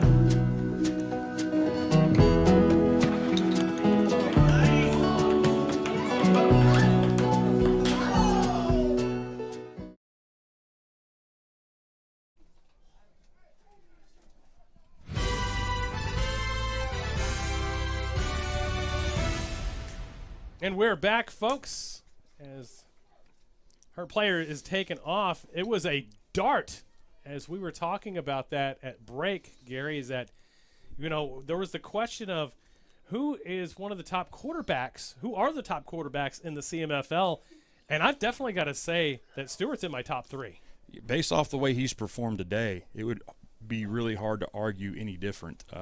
He's made the big plays when he needs to. That last pass he just threw was in the tight window, and he threw a rope in there. It would be hard to argue he's not top 3. Obviously, we have no stats to base anything off of. This is just the eye test, but he's played really well today. I would have to agree. All right, so we've got 4 wide. Single back again. This time we're going to hand it off to the inside, A gap this time, and now we've got another flag on the play. Indication is against the Skyhawks for holding. Infractions today. Speaking of middle school detention, here we are again. Lots of fractions, lots of infractions. Fractions and infractions. Lots of them. I could tell you some stories of some things some middle school kids do to get in school detention, and it would blow your mind. You know, I wouldn't doubt it, because the things that I did in middle school and in high school, I cannot talk about. The only difference, though, is that back then we didn't have social media. Correct. Nobody's finding out. Unless it was word of mouth, somebody snitched on you or have you not. It's not being recorded at all. We got away with so much. Everything is recorded now. Actually, at our school, if you record a fight that happens in the school, you get the same punishment as the kids who fought did. Interesting. Because they don't want kids record them and send them out everywhere. Well, what this generation needs to know is the thing about Fight Club, the number 1 rule is you don't mention Fight Club. That's right. Trips to the top of your screen. Stewart's looking to that direction. He's going to be flushed out, and he's going to be chased. Gets the ball off and gets out. Now, the ball did go past the line of scrimmage, and he was out of the pocket, so there will be no flag for intentional grounding. I agree with you. I don't think there should be a call. Now, if it were me. Now, he was out of the pocket. Because even high school now has this rule that if you're out of the pocket and throw to at least the original line of scrimmage or past, it's good. Right. So even if this is a modified high school rule system, that would be one that is not modified. Correct. So it is. Even though there wasn't a receiver in the vicinity, it's still considered in the rule book. Now, it looks like they're kind of getting everything set. They have that discussion now.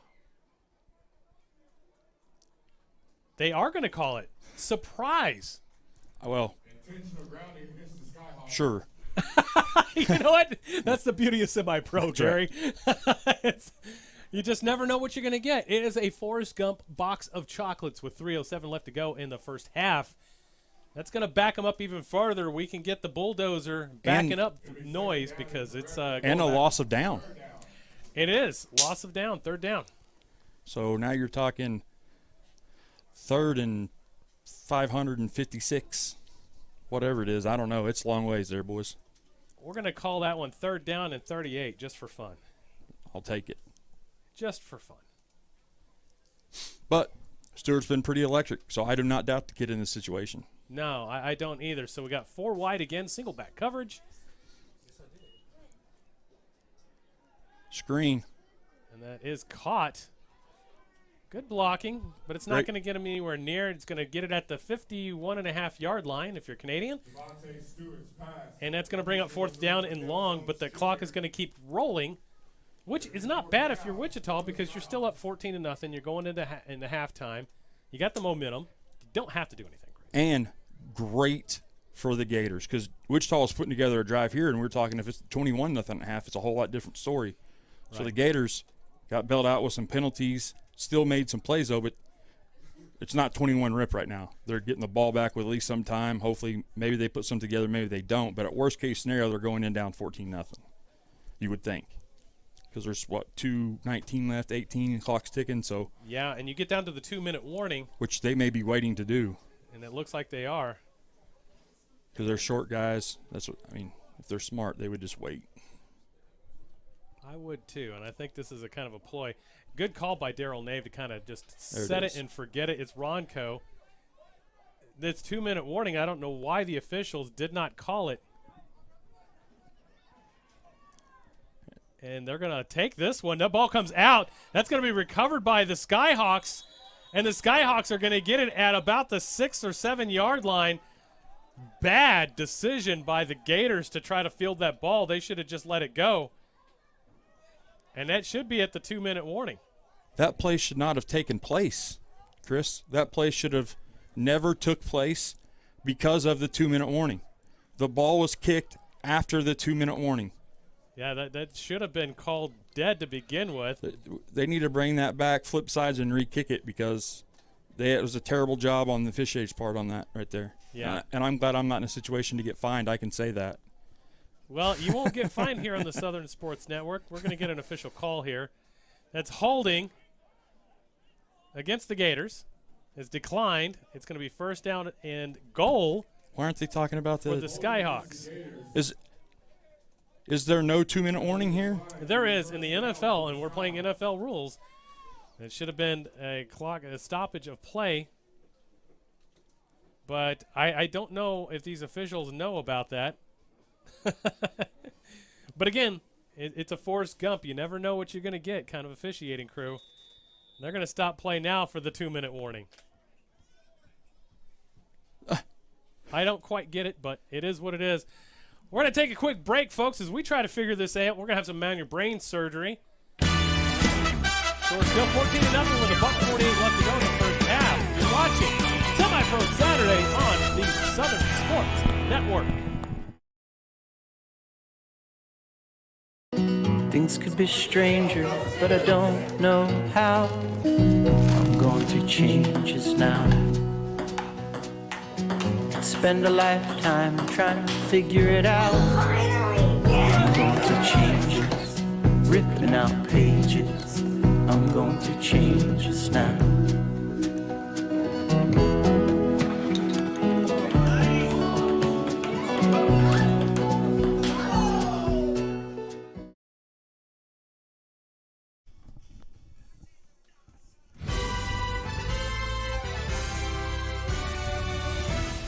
Welcome back, folks, as we here in the swamp are getting ready to go for a potential 21-point difference in this game. Man. And the Wichita Skyhawks have got trips to the bottom of your screen. They're going to hand it off again on the inside. Nowhere to go. I have everything I said was going to happen. The complete opposite has happened every time. I'm like, oh, at least they're going to go in at halftime down 14. Not thinking they're going to muff the punt. Well, Nostradamus, maybe we should try some reverse psychology. Do the opposite. Yeah. We'll see how this continues to work. Ball be placed at the 10-yard line.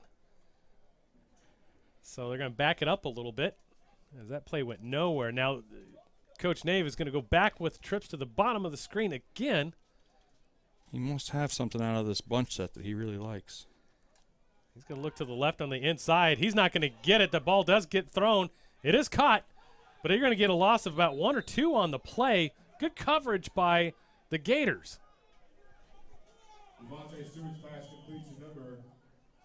And that's going to get them out of the clock. Should stop.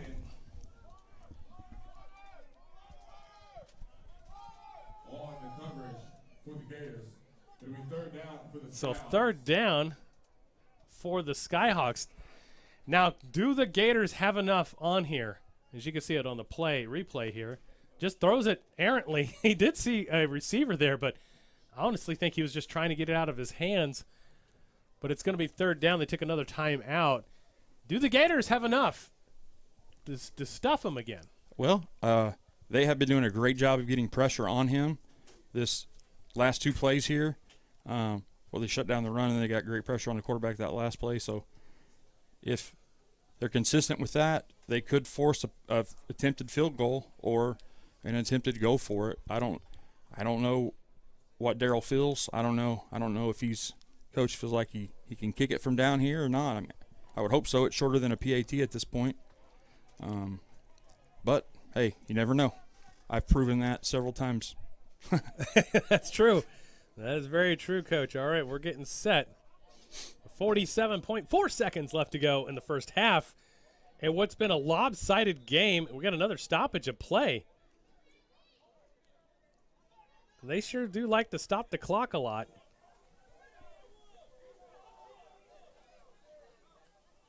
Sideline's not happy about it. And we got ourselves a zebra conference. Oh, my. And they're going to reset the clock, it looks like.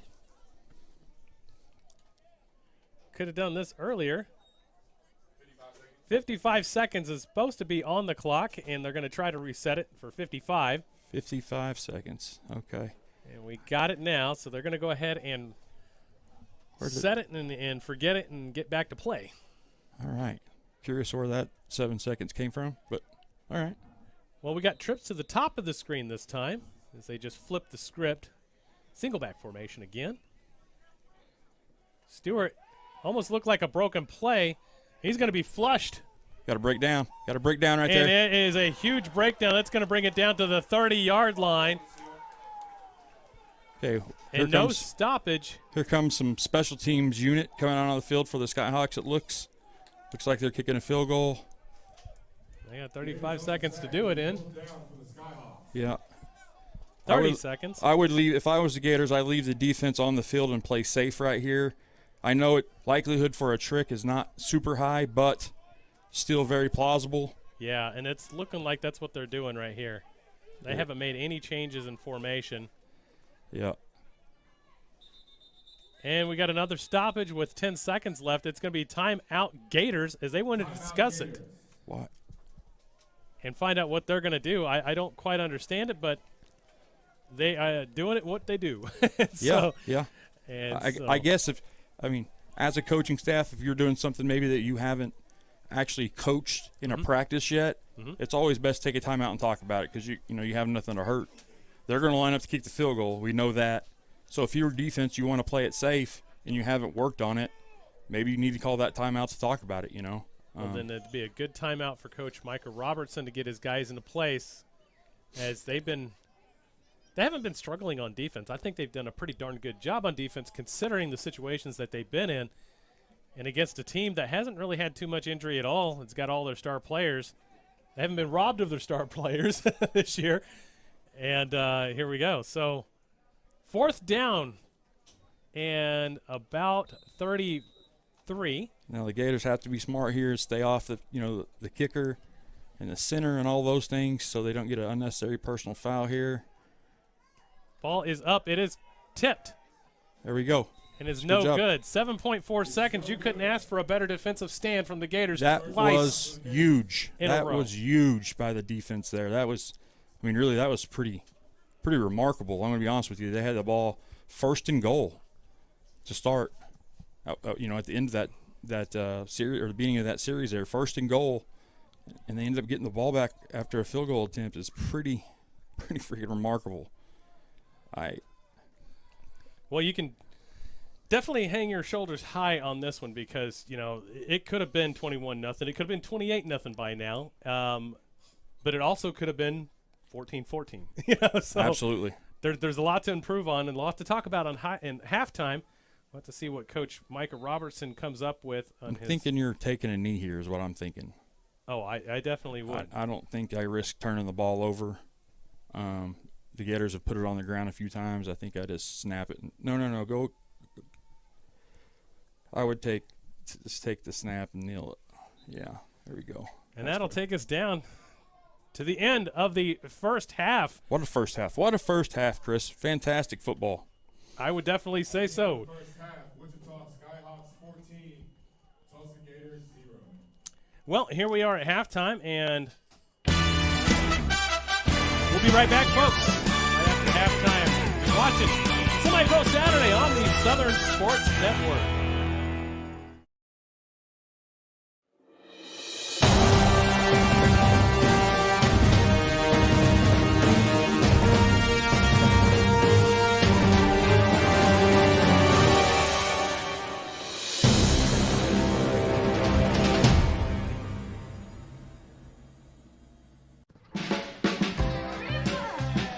can feel the warmth deep down in my bones. When I walk through that open door, I know that I am home.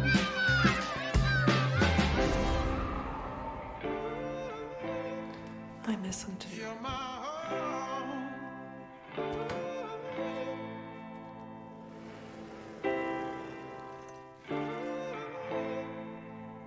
You're my home.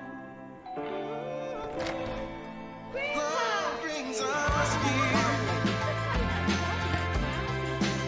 Together we can do no wrong. Together's where we all belong. You're my home. My home. Mowing your yard just got easier. TNG Power Equipment has the best Ferris mowers to get the job done, including the all-new 60-inch redesigned deck that mows up to 11 miles per hour in tall or wet conditions. And for smaller lawns, our Ferris 300S starts at just $39.99. And right now, save up to $1,000 on select Ferris models. Commercial grade to last a lifetime. TNG Power Equipment has Ferris mowers to tackle your projects. There's no place like home. Whether you live in Oklahoma, Arkansas, or Missouri, Realty Mart USA is your go-to real estate company for residential, commercial, agricultural, or land. We believe in strong connected communities and sponsor local events. Realty Mart USA, supporting our communities, supporting our future.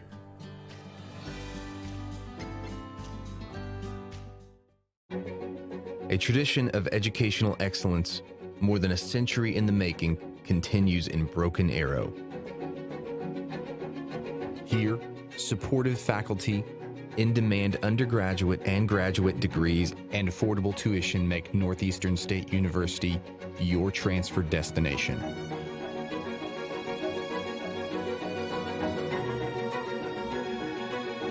Finish what you started.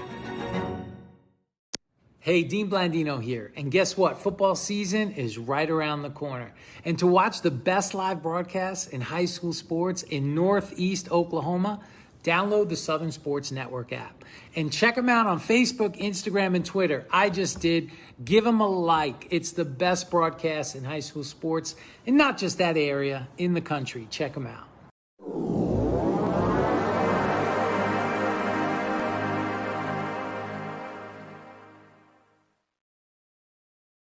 Semipro Saturday is brought to you in part by 950 Ways Graphics. Professional graphics for players, coaches, and teams. Trust the pros at 950 Ways Graphics and look them up on Facebook at 950 Ways Graphics.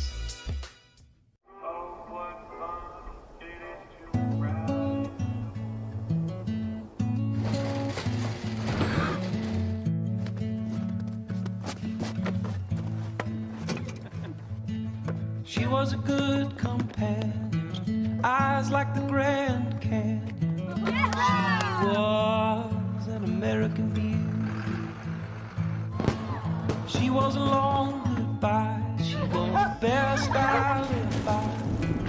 She was an American beauty. With her wafers on in the summer sun, her touch felt like a loaded gun. Wish I had held her long. Wish I had held her long.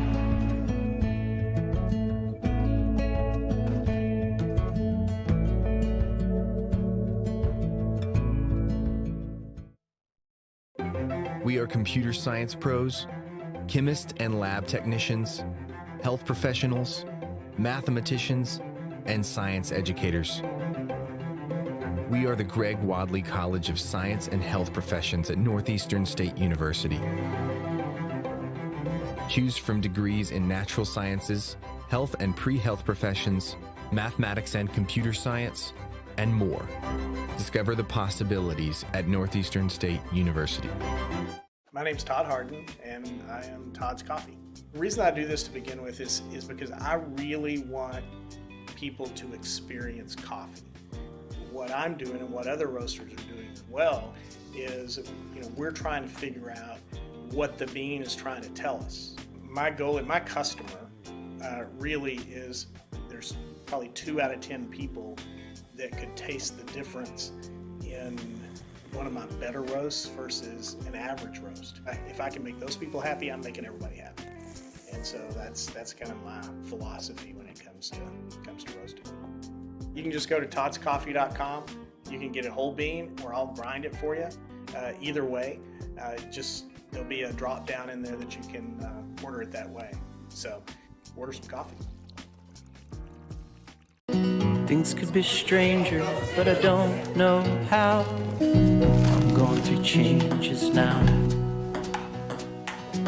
Spend a lifetime trying to figure it out. I'm going to change this, ripping out pages. I'm going to change this now.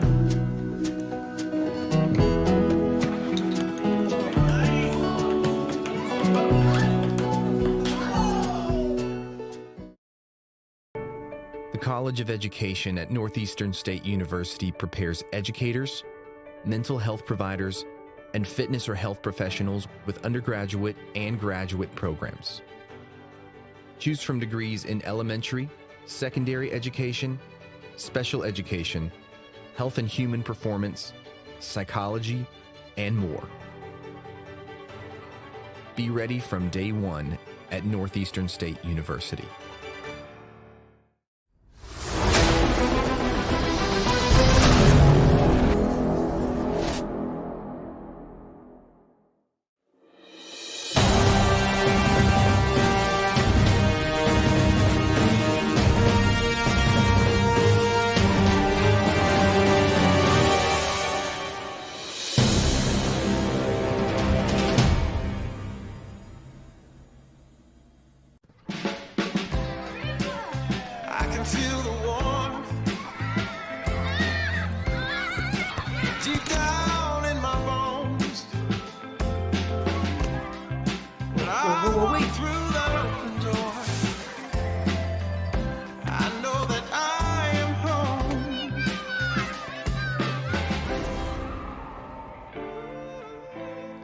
I miss him too.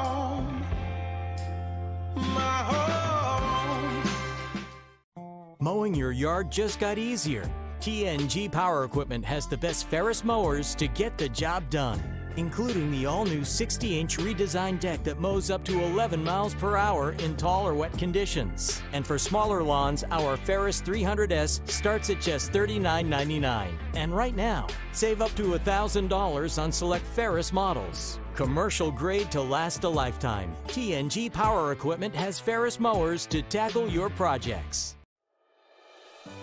There's no place like home.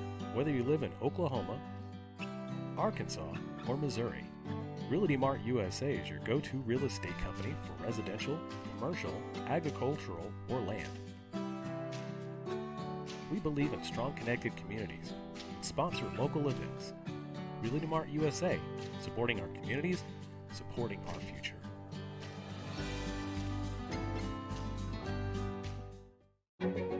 A tradition of educational excellence, more than a century in the making, continues in Broken Arrow. Here, supportive faculty, in-demand undergraduate and graduate degrees, and affordable tuition make Northeastern State University your transfer destination.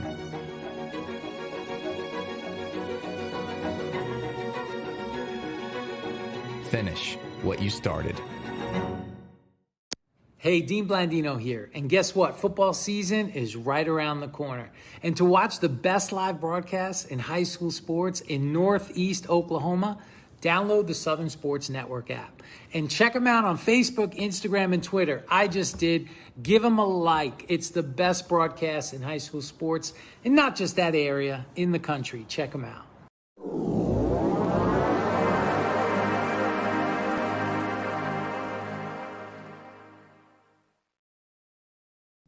Semipro Saturday is brought to you in part by 950 Ways Graphics, professional graphics for players, coaches, and teams.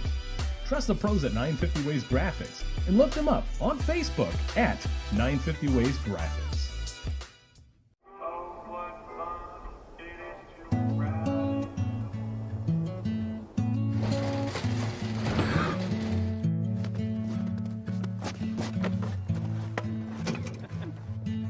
She was a good companion, eyes like the Grand Canyon. She was an American beauty. She was a long goodbye. She was the best I lived by. She was an American beauty. With her wafers on in the summer sun, her touch felt like a loaded gun. Wish I had held her long. Wish I had held her long.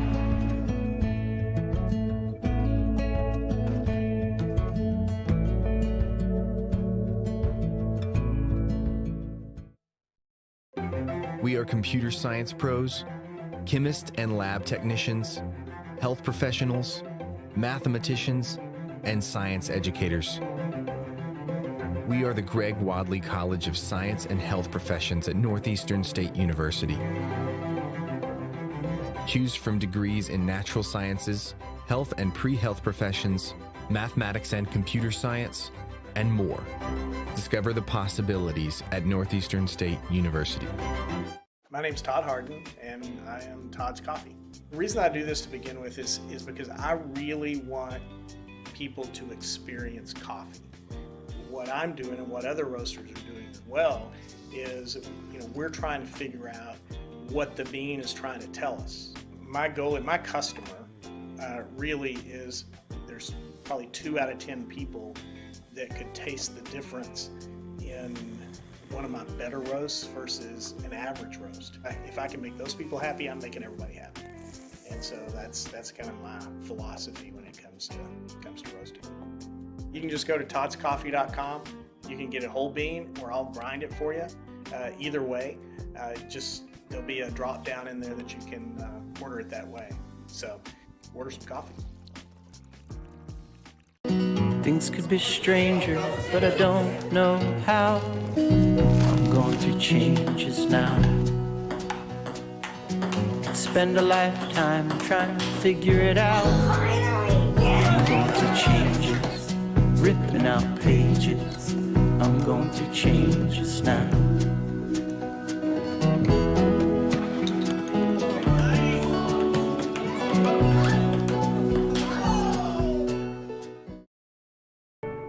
The College of Education at Northeastern State University prepares educators, mental health providers, and fitness or health professionals with undergraduate and graduate programs.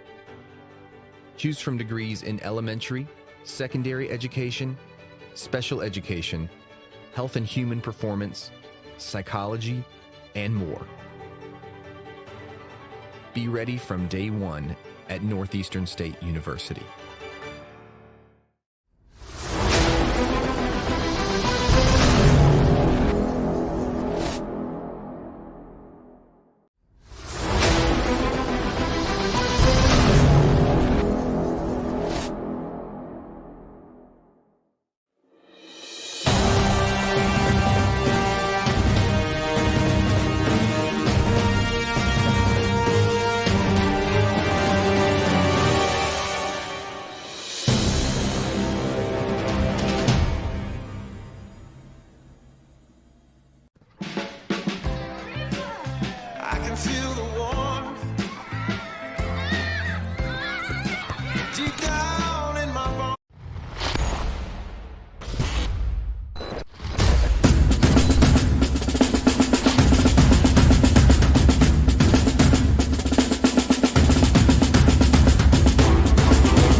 listen to you. You're my home.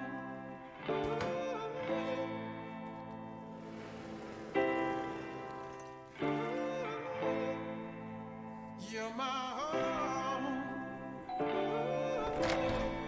Love brings us here. Together we can do no wrong. Together's where we all belong. You're my home. My home. Mowing your yard just got easier. TNG Power Equipment has the best Ferris mowers to get the job done, including the all-new 60-inch redesigned deck that mows up to 11 miles per hour in tall or wet conditions. And for smaller lawns, our Ferris 300S starts at just $39.99. And right now, save up to $1,000 on select Ferris models. Commercial grade to last a lifetime. TNG Power Equipment has Ferris mowers to tackle your projects. There's no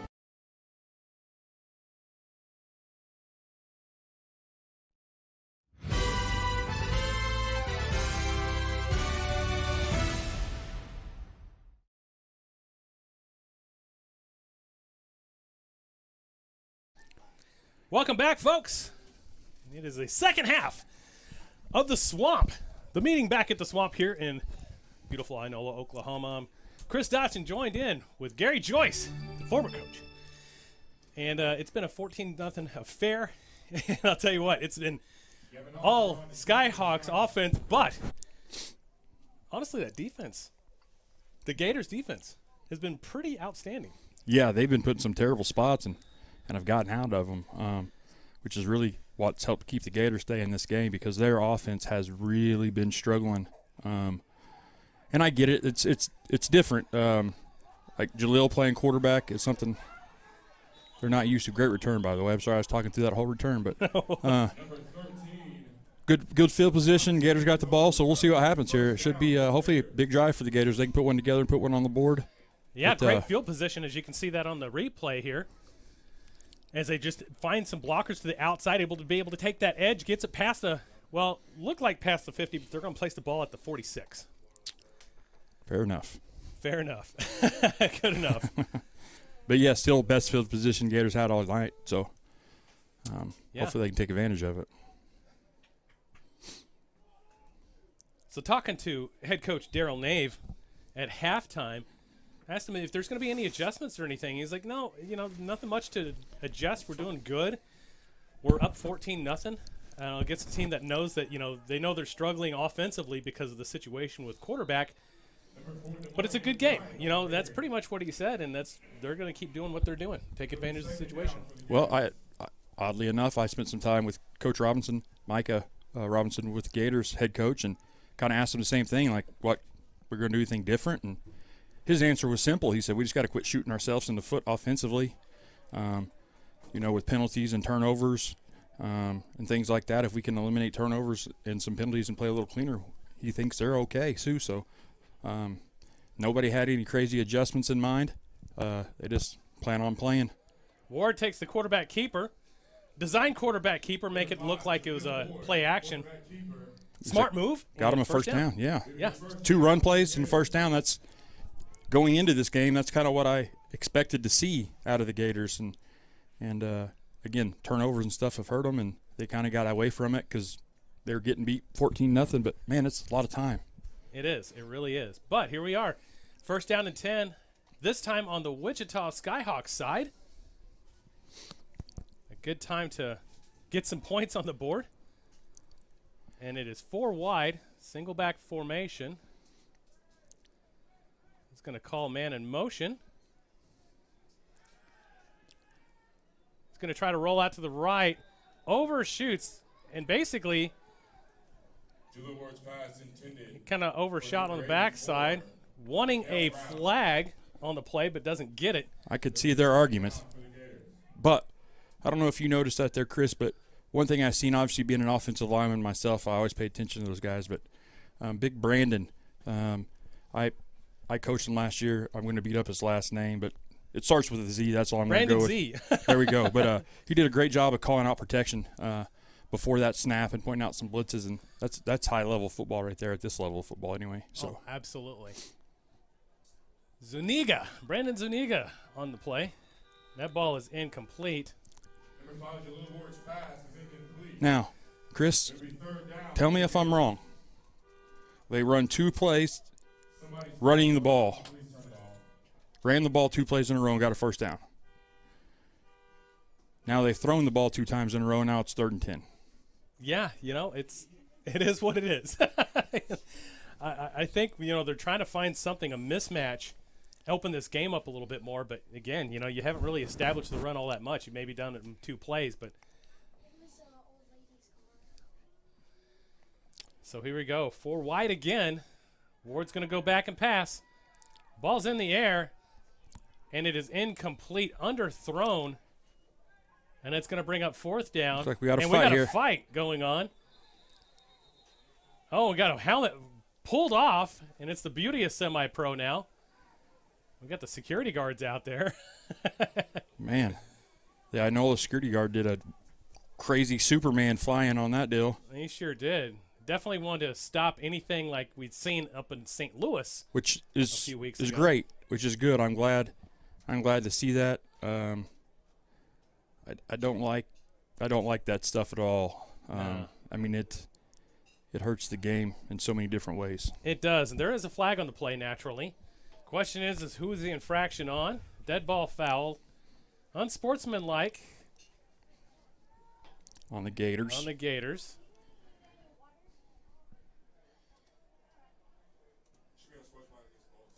And it looks like, I don't know if they're going to be offsetting or not. They're still arguing here.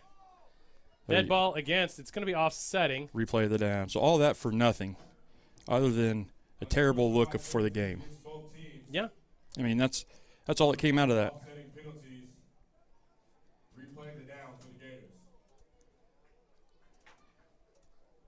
Well, the offensive and defensive linemen, I mean, they're going to scuffle.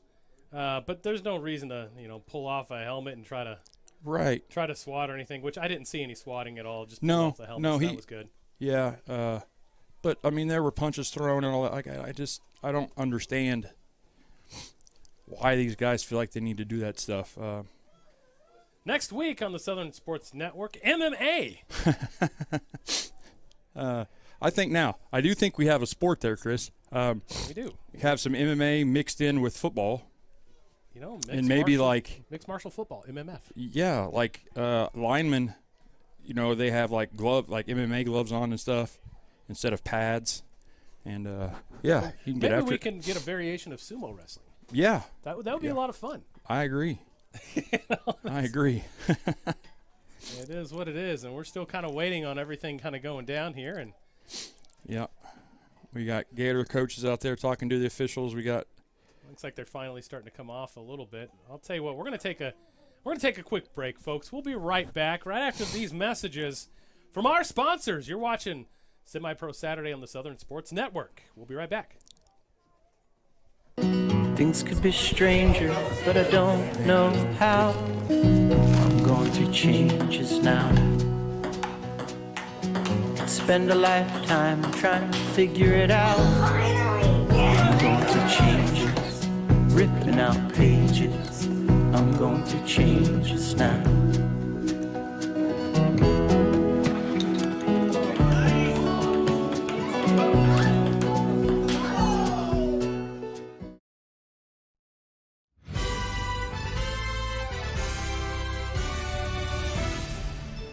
Welcome back, folks. I'm Chris Dodson, joined here in the booth by the legendary coach, Gary Joyce. I don't know if legendary is the right term to use, but infamous coach, Gary Joyce. There we go. That's right. No, Chris, I absolutely loved my time at this level of football. I met some of my best friends in life from this game, and I'll forever be in debt to it. So.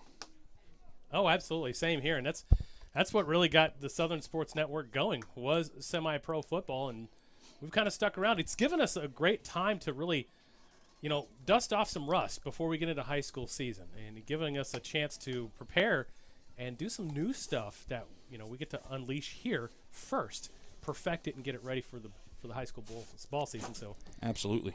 And here we go. Clock is rolling. 4 wide.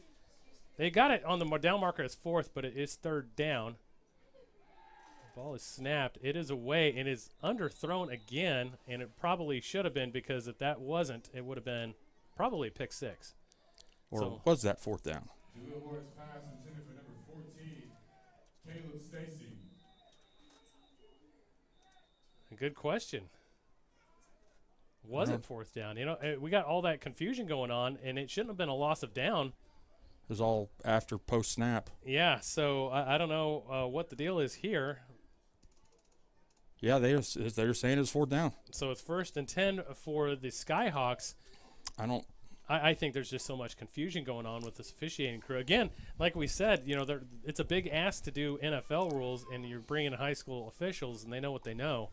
So we got to get back to a base high school rules with either modifications or just straight up high school, just because it makes the game so much slower whenever they're not at their top. Right, absolutely. And I'm curious there too is if Gator coaches and personnel lost track of down and distance in that situation, because it was 4th and 10 where you're at. I still think that's probably a punting situation. Yeah. With the way they've played offensively today, so they may have thought it was 3rd down as well. You know, so I don't know, but. And a great run. Where are they going to mark it at? And it looks like they're going to give them the 1st down. So 1st and 10 for the Skyhawks, who come out with guns blazing, as we get to see that on the replay again. And they're just going to shoot it into the A gap. Bounces around to the B. Able to find the hole and pick up the 1st down. Yeah, he's turning his legs, just running hard. That's what happens. When you run hard, good things happen. Absolutely. He was going into 3rd gear when he got stopped. Twins to the bottom of your screen now.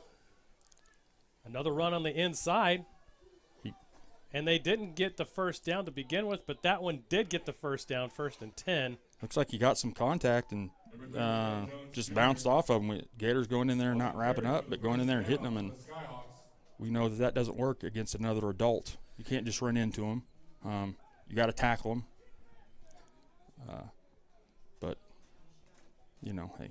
It is what it is. Another thing of what do I know, you know? What do I know, exactly. But what do we know? I'm just a has-been, just a washed-up has-been, and I'm fine with that. Not anymore. You're actually a newbie here in the Southern Sports Network. That is correct. I'm a rookie right now, and that feeling is amazing. Another run on the B gap. So, I don't know if you noticed who made that tackle, but it was Austin Romine.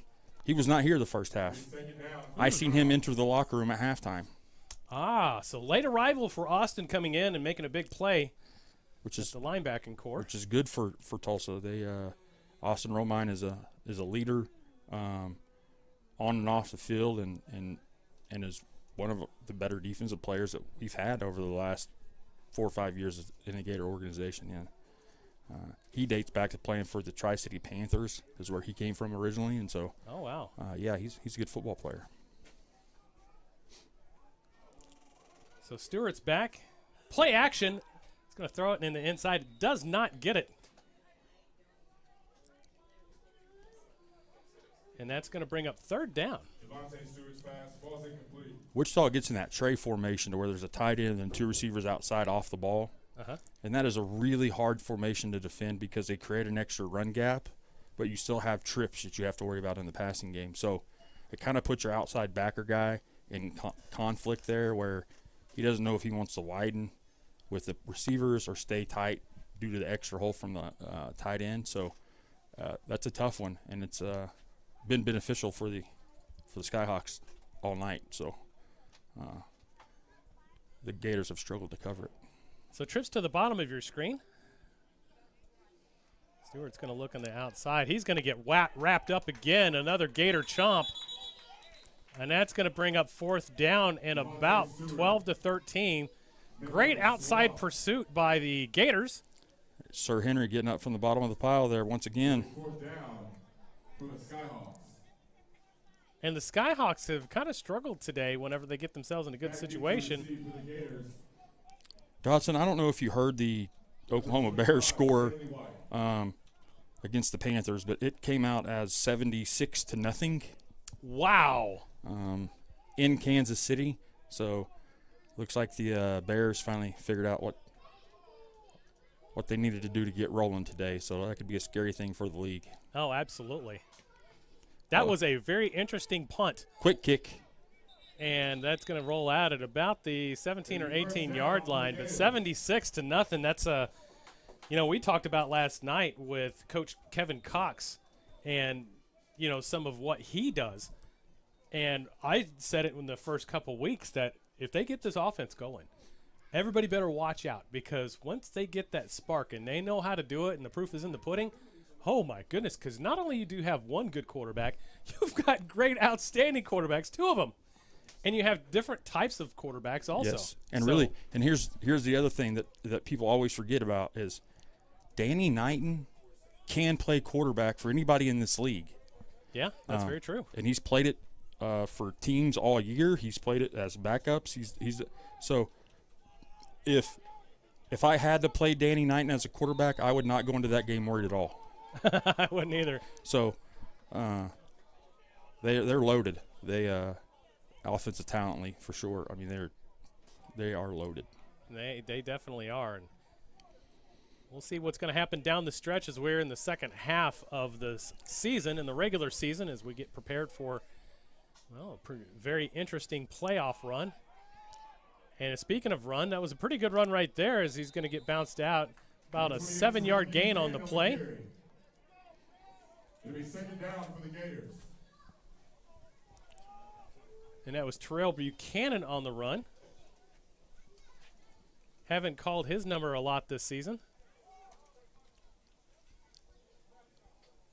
It's a good job. They're kind of in an old school pro formation here. Tight end, 2-back, old school football, and they're getting downhill with it. Buchanan with the run again. He loses his footing. And gets back to the original line of scrimmage, or the line of scrimmage. It'll be third down. Yeah, if he's able to get that foot in the ground and cut back, he's got the first for sure, and who knows how much else, with it. There's so much humidity, even the floor is slick. Yeah. I've been on a diet, but, man, I'm going to get a lot less fat in this swamp. So Isn't that the truth? 2-back set again. And there's a blitz called. And they called it at the right time, because that's going to bounce it back to the original line of scrimmage. It'll be fourth down, well, close to the line of scrimmage. They're about a yard shy from that. So fourth down and long, and they've struggled offensively all day except for one drive in the second quarter. And here's the deal with that drive. I was fine with all 3 play calls there. The first play, they ran a nice little off-tackle run play. You get 6 or 7. They come back second play, probably gets him the first down if he doesn't slip. And the third, if that second play doesn't slip, right, and then they come back to the option, I think it's a good series of plays, unfortunately. Yeah, a good quarterback that's experienced would have seen that blitz, would have called something else. But then again, you're dealing with attrition at quarterback. Right. And that ball is kicked. That's and not bad. A good kick, and that's going to take him to the 49-yard line in Gator territory. Gary, this is going to shake up the polls a little bit if the score stands the way it is. Yeah. And because there's a huge momentum shift now, because you don't have an experienced quarterback yet. And we don't know what the status is of their first-string quarterback. We know that he's been in a boot. But we don't know, when he's coming back, and we don't know what the status is of second-string quarterback, which now is playing for the Oilers. So I don't expect him to come back. And he shouldn't. Exactly. And so that leaves you with an inexperienced quarterback, so you have to change your play calling a lot now going into next week. Well, I will say this. I did talk to Sam Johnson, and I'm going to at halftime, and he says that he's ready to go in a week or so, but he was aggravated about how his team was performing. And Chris, we're sitting right down there on the sideline, rolling out getting his ankle taped, is Sam Johnson. So I don't know if Mr. Johnson plans on coming back and trying to finish this game at quarterback, or if he's just coming back as an emergency situation or what. But I don't think he's going to get dressed up for nothing, so we might be able to see him within the fourth quarter. Yeah, like I said, I don't know the plan here, but I did talk to him at halftime, and he said he still had a week or two But he also said that he was thinking about suiting up and going out there. And so you know how some of these guys are. So yeah, there no he is, stopping it. getting taped up. So no stopping it at all. Sideline camera is down at the moment. Nice pass and completion across the middle.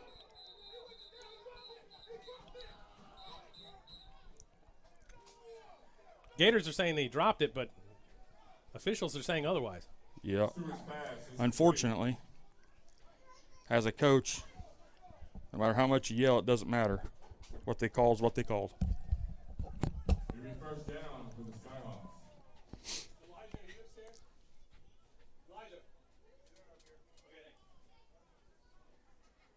First down and 10 here for the Skyhawks. They put together, so far, a nice little drive going here. The Gators defense got to step up, as they have all night. I feel bad saying that because they played their butt off, but they just keep being put in bad situations. So here it looks like they're bringing the pressure right into a blitz. Got a good stop there, lost a yard or two, possibly. No? Saying he got back to the line of scrimmage, so 2nd and 10. Great play by the defense, though. Like I said, it kind of ran into a blitz there, so that helped out a lot, getting the stop. So 2nd down and 10. And I think you're right. I think Sam Johnson's going to suit up and come back out here, probably even on the next drive. It would not surprise me. Sam is the ultimate competitor, which I appreciate about that guy a lot. So pass is wide to the outside. Tried the corner and missed, and Stewart's kind of looking down at himself thinking, what just happened there? So 3rd down and long.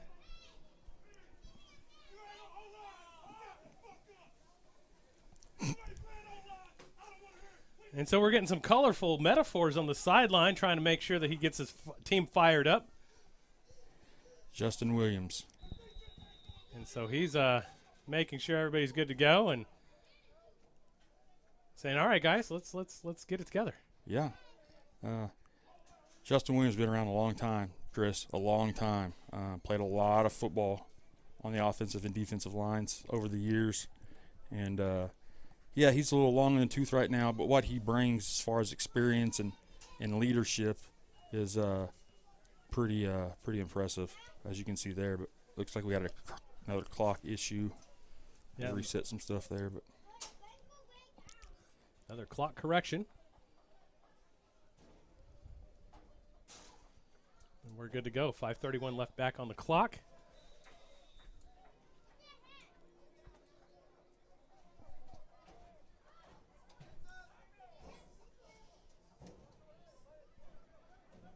And Stewart back. The trips to the bottom of your screen. Play action again. He's going to throw it out on the screen. It's not going to get much at all. He's going to lose a couple yards on the play. It's going to bring up 4th down and long at about the 42-yard line. 42 and 1/4. So, Chris, what do they do here? What do they do? It'll be 4th down. Conventional wisdom tells me to punt. But Darrell Nave is not conventional. He is not. If anything else, he might be looking at drawing up a pass play, but I think they might be punting in this case. It looks like they've actually brought out punting personnel and all that stuff. So, yeah. Which I think is probably the right call in this situation. 4th and 15. Yeah. And you're up 14-0. The offense, the Gators hasn't really shown much of anything at all in terms of life. So I would be comfortable in that situation too, to just punt the ball away and flip the field position, get it back for another try. Yeah, absolutely. But what they don't know is who's fixing to come in for. We got to delay a game against the Skyhawks. It's going to back them up a little bit, which, hey, I'm great with. Honestly, I'm great with. Yeah. I mean, give yourself a little more room to actually work with the punt. Exactly. Don't put yourself in a bad situation where you know you're going to put it in the end zone, Right on. Kick it high. Yeah. Give your gunner some time to get down to the field and make a play. last time they punted, the Gators muffed it. So I'm sure they're thinking of a easy way here to great high kick. Get away from it. Get away from the ball, Gators. And then there you go. It's going to be down at about the 17-yard line, maybe 18-yard line. 18-yard line, be first and 10 for the Gators. Now, you spot it. You let me know if you see Sam Johnson coming out. And it looks like he is, number 4, if I'm not mistaken. That's not hold on. Here we go. Nope, that's Bryant coming out. Jalil, Mr. Ward is still going out at quarterback right now, number 5. So Mr. Johnson has not came out yet. Just in time for Sam's number 12 here, number Chris, 12. right on the sideline. So Gotcha. he's walking down that way, but I think he's going to get warmed up here in a few minutes.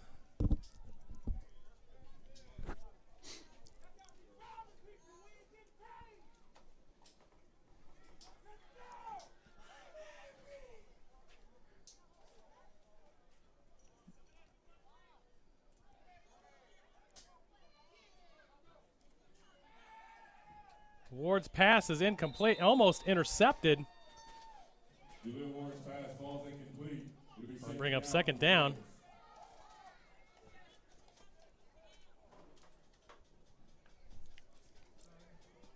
Chris, I think they need to get that run game established a little more. I know they're kind of getting the panic mode a little bit, but again, so much time. They put together an 8-minute drive here. It still leaves them with 8 minutes to go in the game. They got, you know what I'm saying? So, like, I just don't know. I don't know. I'm perplexed. Well, we're going to pull out the big words now. We've got 2 backs set. Twins to the bottom of the screen. Inside handoff again, as you say, to the outside. Going to get him back to the line of scrimmage. Maybe a blade or 2 grass more. Helmet does come off at the end of the play. This will be third down. We'll see what Coach Cody Childs draws up in this long situation. And to be fair, Coach Childs he's in a tough place as a play caller right now. You know, not having a quarterback, not having a lot of his guys that he normally had in the beginning of the season when they were playing really well. So I understand why he's struggling a little bit as a play caller. He's missing a lot of his pieces. Oh, sure. And he's trying to figure out what works and what doesn't work. And I get it. I totally get it. I've been there before, unfortunately. So.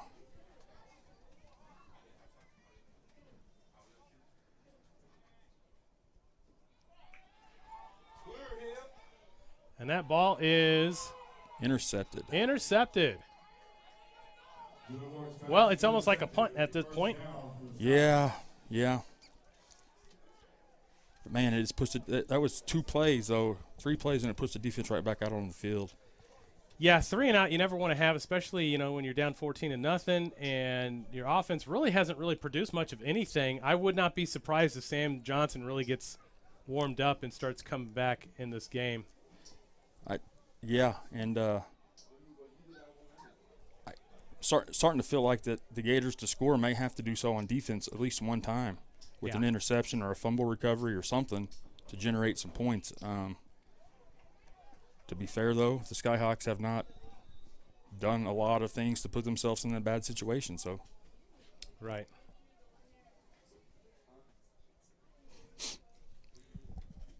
All right, so here we are. First and 10 for the Skyhawks, who have all the momentum going for them at this point. And really don't have to do much of anything, honestly. All they have to do is just matriculate the ball and kill some clock. Yep. That is it. Eat that clock up as much as you can. And we got some more horns going off. We've got a stoppage of play. Got a delay. Delay of game. This delay of game brought to you by On Delay Airlines. Never on time, always a delay. Trust On Delay. Wichita came out there in an empty formation, 5 wide, no backs. It's either they're trying to come up with a crazy pass combination or going to run the quarterback. Wouldn't be surprised either way.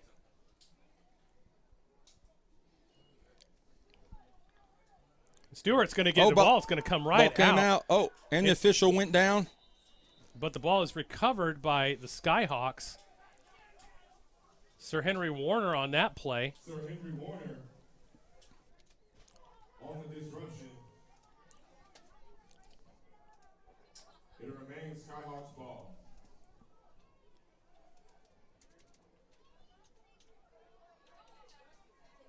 So Skyhawks are shooting themselves in the foot.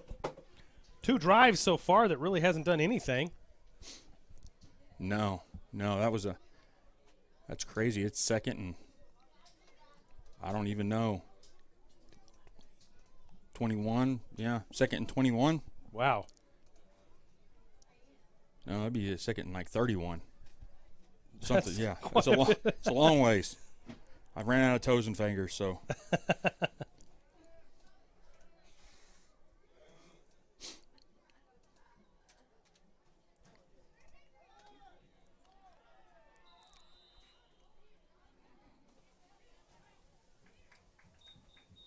So another score update brought to you by ReallyDemartUSA.com.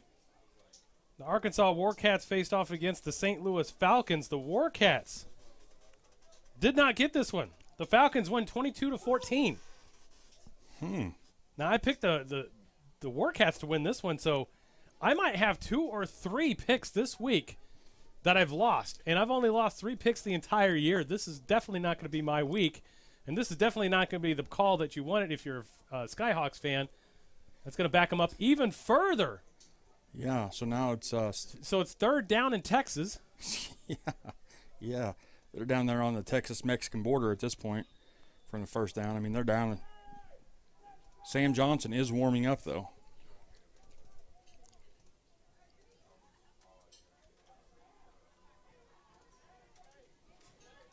Still 2nd down. Oh, and then another tackle for loss. and there's some more extracurricular activity as it's getting chippy.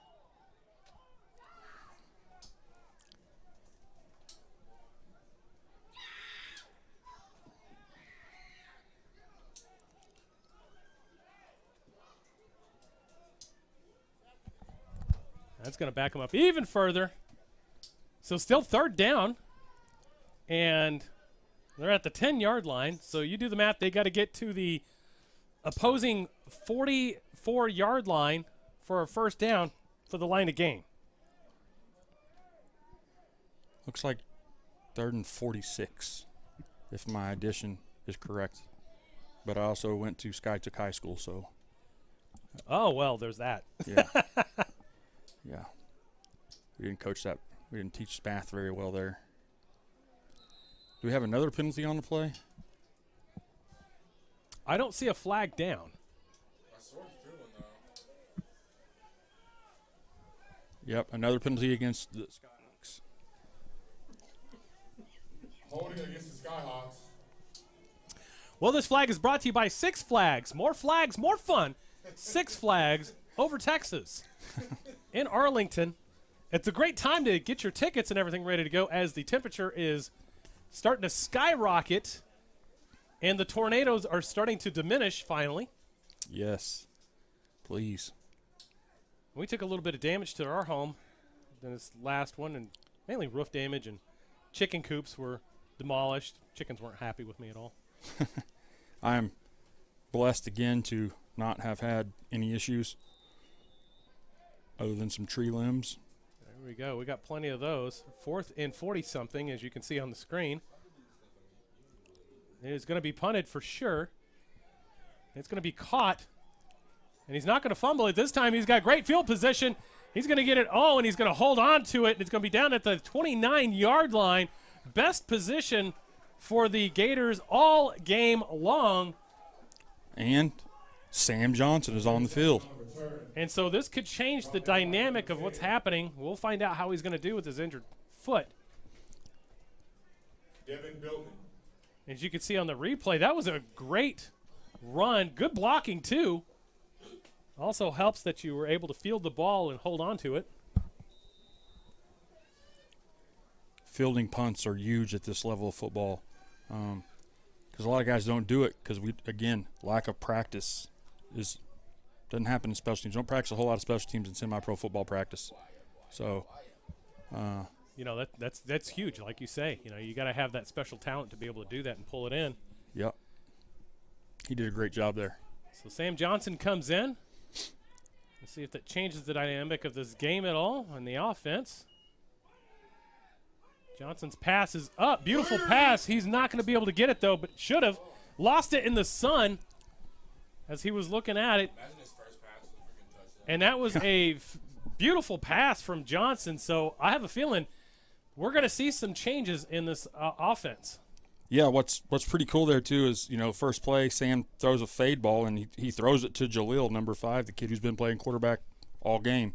So, which is an added feature to Jaleel Sam going to quarterback, is now you get Jaleel back at receiver, who's a very dynamic receiver. So it works. There's more layers to it. For sure, and you're down only 14 points. Now, 9.7 seconds left to go in the third quarter. You got a whole 15 minutes to try to make this one up. Run on the inside's going nowhere but backwards. They read that one like a book. And it's going to bring up third down at about 12. And that's going to take us to the end of the quarter. We score 14-0 on Skyhawks. You're watching Semipro Saturday on the Summit Sports Network. Be right back.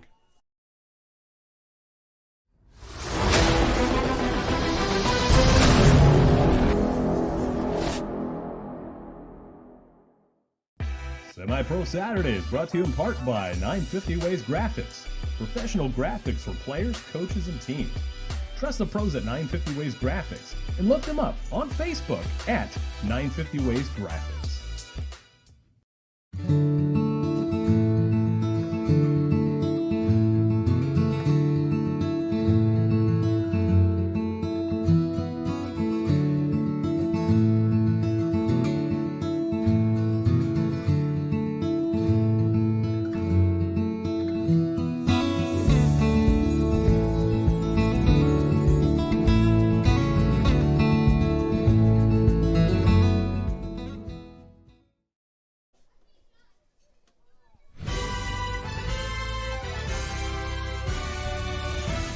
Welcome back to the final stanza. 14-0 is your score. A tight game, surprisingly. And it's been the Gator defense to keep them in this game. Now they got their number 1 quarterback, Sam Johnson, back in. It's third down and long. This could be 4-down territory. And the way this game started, Chris, I thought it was going to be 40 to 45 to 35. Yeah. But then just hasn't been any scoring since the first quarter. Johnson's going to look. He's got a man unopen. He overthrows it, but there is a flag on the play as the line judge was just kind of waving it at first and decides to throw it. A little fashionable right there. We're going to get a word back in here from what's going to happen. It almost looks like it's going to be called on the defense, which if that's the case, it would be pass interference, spot foul, and a first down. Now, that's only speculation, as I've been overruled and overturned 3 times now in this game. So my Judge Judy skills are not quite up to par, Gary.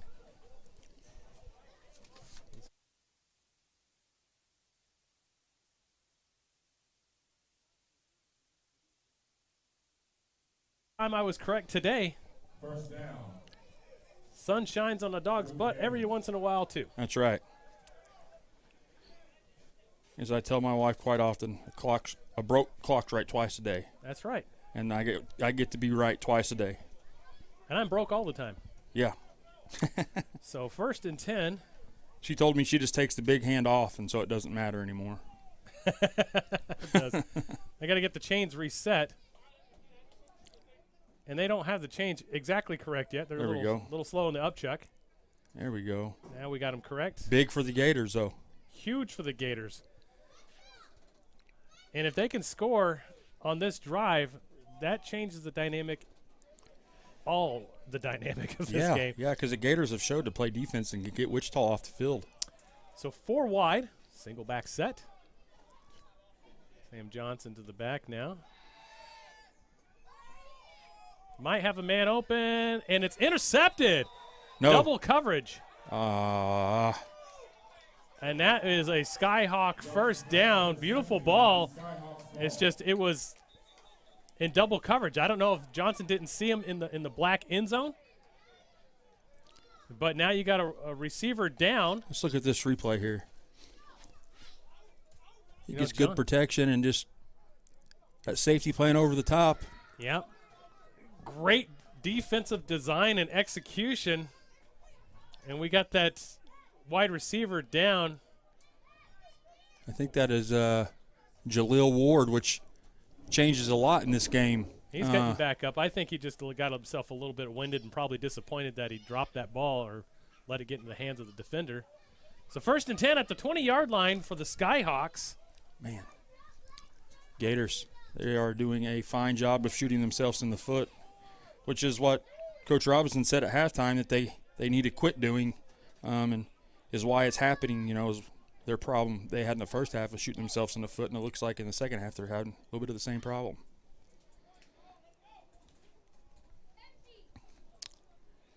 Which is unfortunate. Again, I keep saying this, Chris. Still some time left. Still time left. Oh, there's plenty of time. I mean, you got 14 minutes and 46 seconds to turn this one around if you're Gators. Or if you're Skyhawks, just keep doing what you're doing. I mean, there's no rush in trying to make another score. No. If you can keep the offense from scoring, I mean, you're good either way. Yeah. Put together a 40-yard drive or whatever, eat up some clock, and then punt the ball back to them and that's right. Stop them. The maximum points that you can score anyway in the differential is 13 for the playoffs. So it really doesn't matter, honestly. I mean, those are style points, I guess, if you want in rankings. But at this point, I'd just say keep doing what you're doing. Yeah. Stewart's going to get the ball and just going to hand it off. It's going to try to sweep, but nothing there. And he's going to get ransacked in the back, but he scoots away, shimmies. Wow. The ball comes out. That is a fumble. That's recovered by the Gators. Yeah. What's the officials doing? Oh, he's calling him down. Oh, he was not down. That ball came out before he came down. That is a bad call from the officiating crew. If that stands true, because that ball came out before he was down. We're going to see that on the replays. You can see right here. That ball came out before he was down. It appeared from my angle. Yeah, it sure looks like it was knocked out on the replay there before he was down. You know, we could provide replay services in the league as we're going there. All they need is an iPad and even their phone. They can see it on the live. We'll keep it going for them and kind of show them, but I don't think that's going to happen here. And they're going to have a little conference. Again. As everybody's coming back out on the field. Looks like Wichita took a timeout, it appears. So we're gonna take it with them. With 14:29 left to go, I think we're gonna just kind of have ourselves a discussion. Some words from our sponsors again. I know you guys love them. You're watching Semipro Saturday on the Southern Sports Network.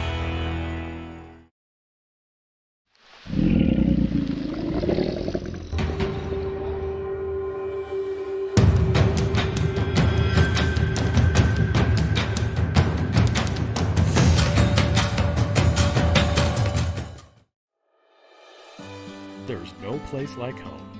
Whether you live in Oklahoma, Arkansas, or Missouri, Realty Mart USA is your go-to real estate company for residential, commercial, agricultural, or land. We believe in strong connected communities and sponsor local events. Realty Mart USA, supporting our communities, supporting our future.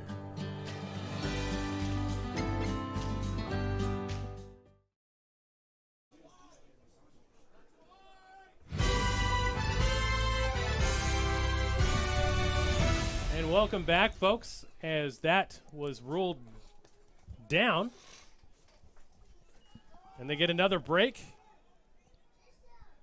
And they're not going to get much. Matter of fact, they're going to lose one on the play, so it's going to bring up 3rd down and 21 for the Skyhawks. Well, here, the Gators' defensive line is not only big, but they're athletic. And so it's really hard to run like stretches or tosses on them outside because they do a great job of fighting to keep contained and forcing things back inside. Number 6, defensive end Frankie Davis. You know, he led TU in sacks at one time at the University of Tulsa. So he's a freak. And if you try to run wide at him, he's probably going to do a pretty good job of shutting it down. So, well, that's the core of this identity, I think. The core of this team is really the defense, and that's what's really keeping them in this game. And that's a no-go right there as they try to go for the B gap, and they lost 3 on the play. 4th down and forever. That's going to take them back to Kansas. And Skyhawks are going to have to punt here. And it should give the Gators back in some field position for another run with Sam Johnson under center. Yeah, I mean, it was kind of probably tough there for Sam for a little bit. He comes first, just gets in the game. The first thing they do is throw the ball. But hopefully he's knocked some of that rust off for next series, and he'll be good to go. Gators got to be careful here, though. I know they're thinking they want to go get this, and that's all fine and dandy, but don't do something dumb like running into the kicker. Yeah, you got to play situational football here. You're down 14-0. You just want to get those first points of the day. Got to be smart. Good job being smart there. It's a waved off. It's going to be a fair catch at the 43-yard line. 1st down and 10 for the Gators. That was a good job by the return man there. They're catching it, fair catching it. You know he didn't have a return, but the average, the football average is, I don't know where I read this at, Chris, but it had to be factual if I read it, probably on the internet. But always factual on the internet. But it's something like if you let the ball bounce on a punt, you lose like an average of like 12 yards. Mm-hmm. And so getting a fair catch, just catching a football, even if it's a fair catch, saves you 12 yards. So that's why it's so important to get those kids back there catching the ball on a punt and not letting it just roll. Interesting stats right there. Very interesting. And analytics, too, play a huge part into what the modern-day playing calling, if you will. Sam Johnson back now. So he's getting his call in. Man in motion.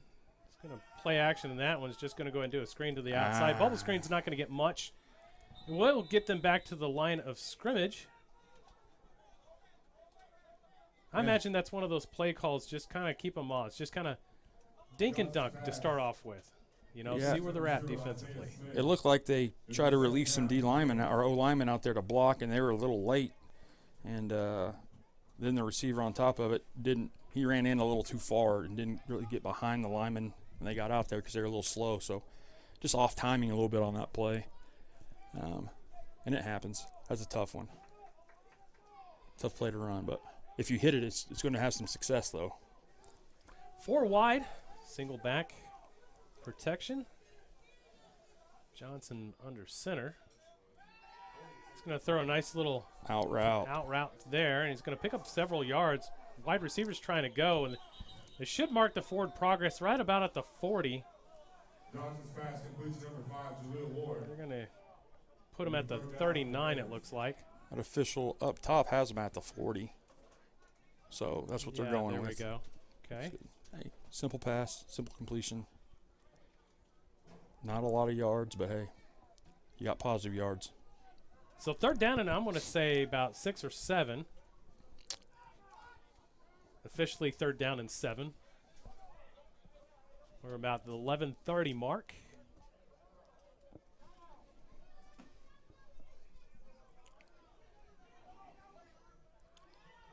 Johnson's looking. There's a released lineman. That ball's all the way down. That's going to be DPI right there. First and 10 for the Gators. That'll set them at about the 2-yard line. He had him beat, too, Chris. That receiver, that is Khalid. Forgive me. Corngay, something like that. Be the last name. I don't know. But anyway. Here's the replay again. That was a beautiful ball thrown. A little underthrown, though, but he comes back to it. And I mean, honestly, even if it's underthrown like that, doesn't matter. If the defender's not looking for it and you're coming back for it, you're getting yardage. Yep. Hey, this is huge for the Gators. Huge. Huge. It's like a Trump huge. Huge. I can't do his voice, unfortunately. I'm not that great of impressions, but you get the picture at home. Yes. So they're going to place the ball at the, it looks like 4 or 3 yard line. I can't tell from this angle. Looks like the 3. So 3 yard line, Yes. 1st and 10. Best position all day. Now you've got to punch this in. You have to. There's no question to it. But here's the worry, though, right? Normally, in this situation, they're going to want to run their quarterback, but are they willing to run Sam Johnson with coming off an injury? Is that something they're willing to do? I wouldn't. That's my conventional wisdom. But what do I know? I'm up here in the booth with you now, yeah, Gary. Exactly. That's a tough decision as an offense coordinator. It's going to be the run to the outside. It's not going to get much. Might get back to the original line of scrimmage, if not losing one on the sweep.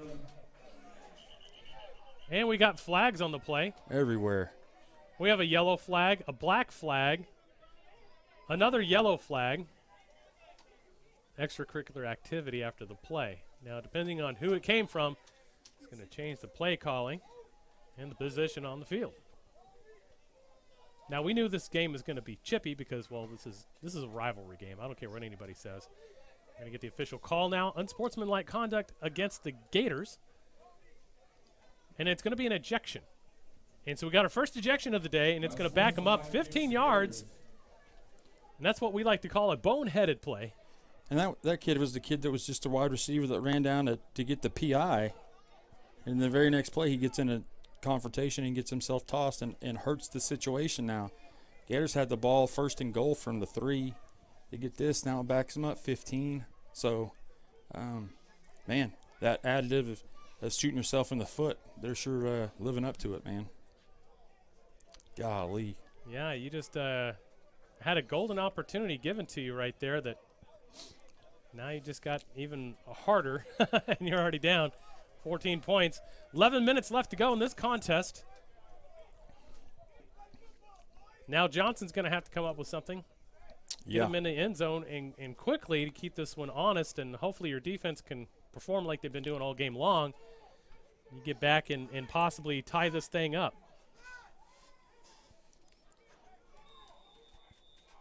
So 2nd down. And it looks to be about 18 or 19 for the goal. So they're in 2 back here. 1st down, I should say. 1st down. We've got another stoppage of play. Another conference. You got a question. Hey, what are they talking about? Is it football related, or are we talking about what's post-game dinner? So they're saying it's 2nd down, which is correct because it was after the play. Indeed, sir, indeed. So Sam Johnson back with 2 backs.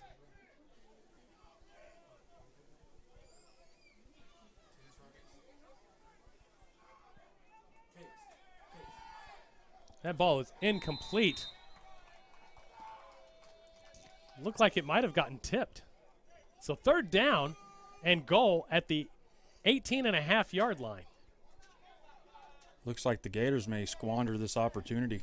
Maybe so. 18 3/8. I'm sorry. Oh, wait a minute. He's parking the ball in the wrong spot. There we go. 18 3/8. There you go, ref. There we go. Need that 3/8. Every inch counts. All of them. All of them 8s and 16ths. They all matter. That's right. All right, so here we go. 3rd down and super long here. You got to get it into the end zone. They have to. I mean, they just absolutely have to. Under 10 minutes now. Protect. Johnson's looking. The protection's breaking down. He's got to get rid of the ball. The ball is high. Question is are they going to mark this intentional grounding as there's nobody in the vicinity? But no flag on the play, and Sam Johnson is limping, though. Yeah. That's not a good sign, so he's going to bring up 4th down. Yeah, and I mean, like, what do? You have to go for it here. We're having another officials conference. They're going to talk about it, and they're like, all right, was there anybody over there? Was it past the line of scrimmage? Was he out of the pocket? All 3 of those which it should not be a conversation because that is allowed. That depends on the discretion of the officials. How much do they know? And it's 4th down. They are not going to call intentional grounding. And as the Gators, they unfortunately really need to go for this here in this situation. I mean, anything else other than a touchdown doesn't do anything for them. So No. and field position-wise, give them the ball at the 18, 19 yard line doesn't hurt them. So 4 wide out. Johnson was looking to the left. And we got a flag on the play, probably a holding call. They're going to light Sam Johnson up. That ball's intercepted.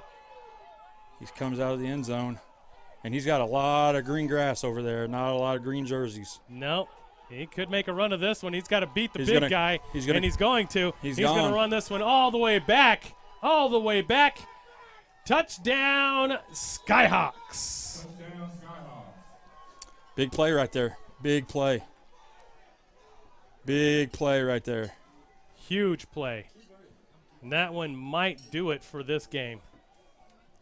Now we're going to see about this penalty, which I believe was a holding call, but we don't know. Yeah. I mean, we don't know anything anymore. Absolutely not.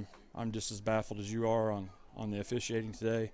But as a coach, I think that's the coaching in me is I've never left the game and thought, you know what, that was good officiating. I've never had that sentiment before. So it was holding against the Gators, but penalty is declined. He points 1st down, but it should be in a touchdown, right? That's what my assumption is that it's a touchdown. They're placing the ball at the 15-yard line, which indicates it's going to be a point after try. And that should stand. Hey, I will give. And look at this. I mean, look at that. I mean, there was green grass. Great blocking to that outside to be able to spring him. And I give credit to Gators number 90. I don't think that was the same number 90, but I think it was. I think that was Piggy. That gave the chase as a big boy. You know, he didn't give up. He didn't lazy. He was working to get it. So that's big time. Good effort. He didn't get there, but he didn't quit. No, he didn't. And they're lining up for a PAT, and this should put the nail in the coffin, honestly. Well, PAT or not, I think it did, Chris. I just the Gators not being able to score. And look, it was great to get Sam back, but no timing with Sam. And Sam, hasn't been practicing and all that stuff. So right. I don't know that they got anything out of it.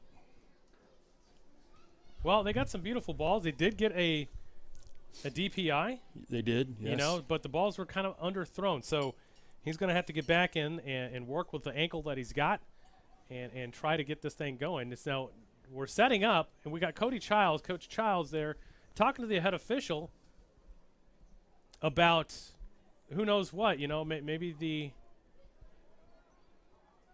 the interception or the hold. I don't know, but I'm not exactly sure what the dispute would be about at this point. Well, there were several Gator coaches upset at the officials as that interception was taking place about something. I don't know what they were arguing about, but they've.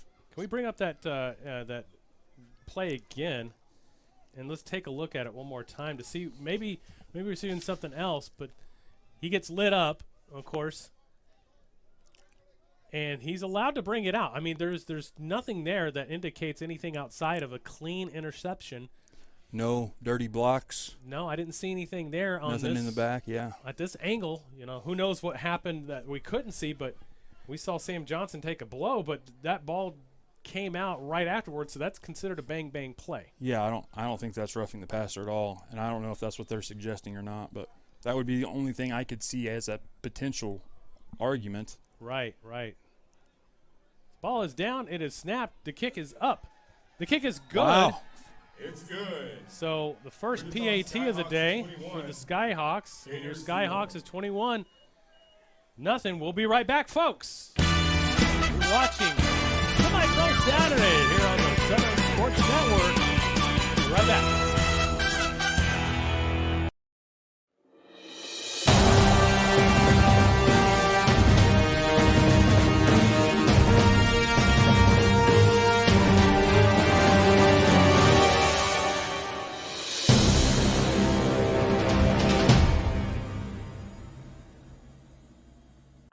In 1851, the Cherokee ignited the lamp of learning in the wilderness.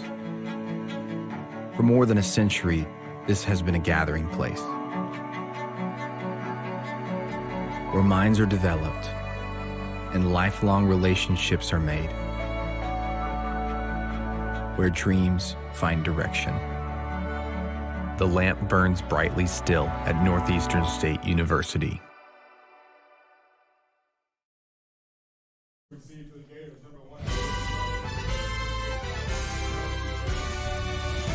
Welcome back, folks, and what's been all Skyhawk ball today is they're up 21-0, kicking off.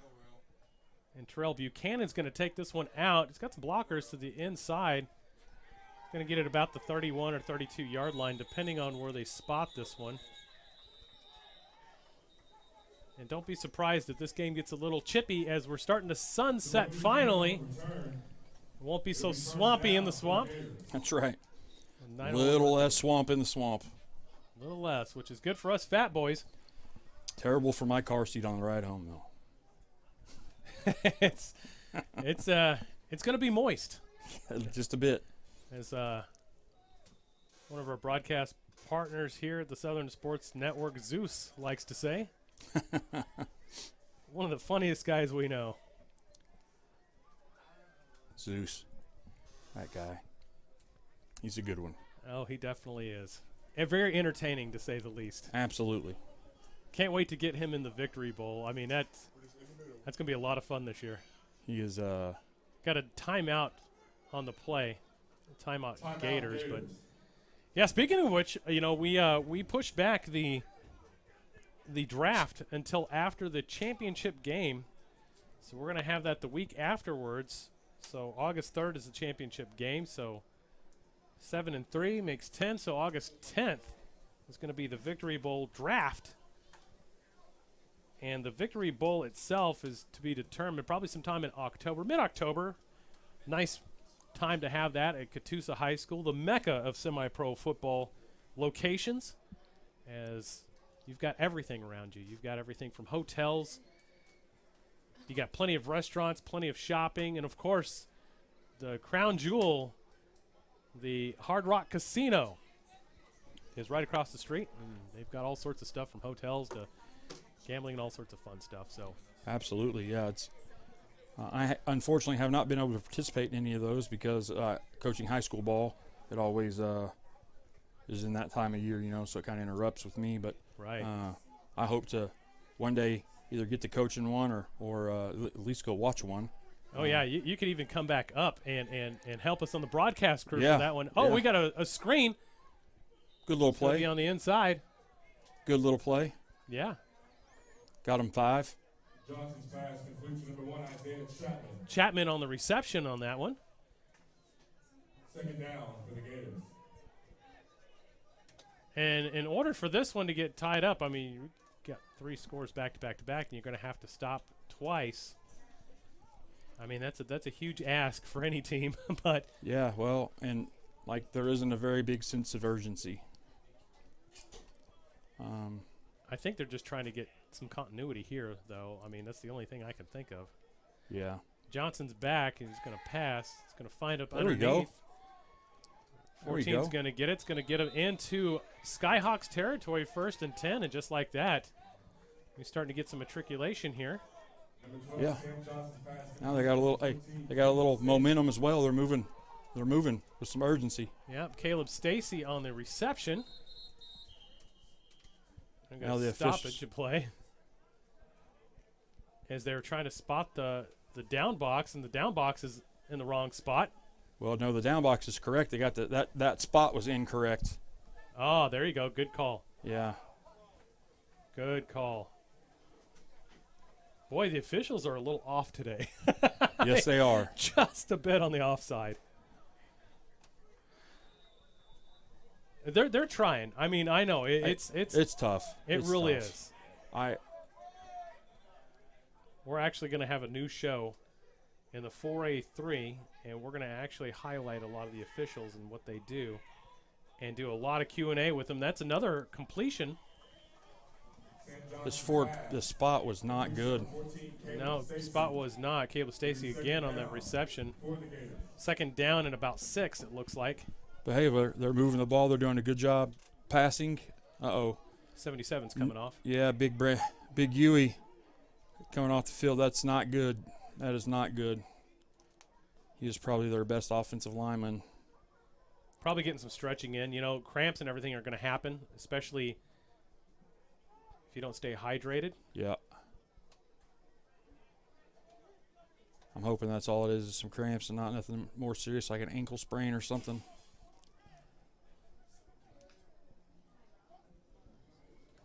There we go. Toss play. It's not going to net him come much. On. Receivers got to do a better job of blocking on the perimeter there. Help them out. They kind of just let them go. Buchanan on that one, and, yeah, you're right. You know, poor blocking on the outside by the receivers. Brings up third down in about 6. Definitely a passing down as we approach the 6:30 mark. Today's game is brought to you in part by TNG Power Sports in Claremore, Oklahoma. They've been seeing probably a lot of business lately with needing chainsaws and generators and such, but they always got a good stock of all that. Check them out on historic Route 66 in Claremore. Uh-oh. There goes Sam. Ooh. Johnson He passes. took a big hit. Yeah, he sure did. And that he's trying to make a case, but I don't see anything that would indicate any foul play. So 4th down. He's frustrated with himself, which is amazing. Like I said, he's the ultimate competitor. He got hit in the mouth right there and is mad he didn't complete the ball. Yeah, that's good. But you don't want to have him take too many shots. No. If he's here, I'd rather lose the game and keep my quarterback in and regroup and get ready for the playoffs than take a big shot and he's gone. It looks like that they're not going to find a way to pull this one out. So I don't know why he's in there, honestly. But I also know how he's a competitor and he probably asked to and wants to be and all that stuff. So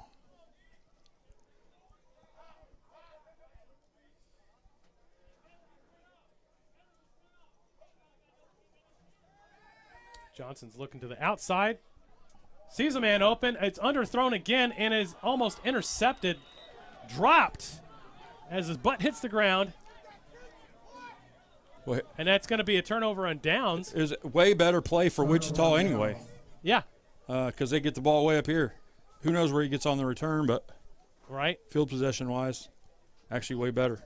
So 1st and 10 for the Skyhawks with 6 minutes left, and you can pretty much put the end of the book on this one for the Gators. Not a season-ending problem, but, you know, you got to regroup and you got to figure out what you can do here because you don't have just necessarily a quarterback issue. I mean, I think Sam Johnson's going to come back fine. What you've got is an issue of attitude and perplexity there because, you know, you're going to have adverse times. You just got to pull it out. So head coach Micah Johnson in his first year is going to have to communicate on the level that these guys can all understand and respect and appreciate to regroup. Which I think that's something that he will be good at. Being a younger guy and being around the game for as long as he has at this level, I think he'll be able to kind of relax and rally the troops. That's something that I felt like I was starting to not be able to do. Ball is out, and it's going to be recovered by the Skyhawks. But you were saying that you were having some struggles this past year. Yeah, I felt like I don't want to sound like the old man, get off my lawn guy, but the way I was able to communicate with this level of football players before wasn't the same as now. So last year, I don't feel like I communicated with them as well as I have in the past. And I think that caused some of our problems, even though we had a great year and lost at the very end of a championship game from a championship, you know. So it's not like we were terrible or anything, but I think if I could have communicated better, we wouldn't have been in that situation in the championship game. So, do you think the fact that maybe everybody got too comfortable with each other, do you think that might have played a part? Definitely, there was definitely some complacency on our end. And then there's that whole hour delay. to start the game with the weather. And they're going to tackle him inside inbounds, which means that the clock is going to continue to run. And we're under 5 minutes. Yeah, which, like I said, which got in our heads even more. And, you know, Joplin wanted to beat us not only because it was a championship game, but because Joplin wanted to beat us. Because they hadn't. We had beaten them twice that year in the regular season, and so they had we didn't have the attitude like, you know, we needed to beat Joplin. Like they had the attitude they needed to beat us. Yeah, that was they had a chip on their shoulder. Definitely, for sure. definitely. We had some bye weeks where we tried to practice leading up to that game, and practice participation was terrible. And we kind of pride ourselves on being more prepared than other people, which is one of the reasons we have some success. And we definitely were not more prepared. We're not more prepared than the Joplin in that championship game. So, well, I know Joplin also regrouped. You know, they have a quarterback there that hasn't been able to play, and I'm afraid to see him. Because if he does come in and able to play, I think he had the potential to actually be the #1 quarterback this year. I mean, this guy came from Iowa State. Yeah. So that was all the rumblings prior to the season, is that Kendall was going to struggle keeping his spot up there because of this guy coming in. And then lo and behold, week 1, Kendall starting. So I don't know what happened up there or why he's not playing or whatever. Joshua Park I think he had either fractured or broke his non-throwing hand. Gotcha. And so that kind of did it. I mean, he could come back. I think he might be cleared now, but you know, that's one of those things where, do you really mess with it? Do you really mess with the success at this point? I don't think you do. Yeah, I mean, it's one of them deals where you're like, hey, take your time, get your hand healed. Yeah. We'll go at this again next year type deal. Right, right. And Kendall's doing a knockout job. I mean, they did lose to the Bears, but man, it wasn't under anything he had done. No, I mean, he threw a couple of picks late there, but that was because they were in a situation where they had to throw the ball. Yeah. And the Bears knew it. And obviously at this level, if you have to throw, you know, I mean, those things are obvious. You know what I mean? So absolutely, people get a lot better when they know you got to throw the ball. Oh, for sure. And but no, in the first half he played wonderful, throwing the ball and running the ball. So yeah, I don't know. I don't know how you handle that. That's a tough one as a coach. That's tough, real tough. Ball is in the air. That was a great punt. Yes, it was. It goes out. Where are they going to mark this one? He's getting tired getting down there, so it may be sooner than later.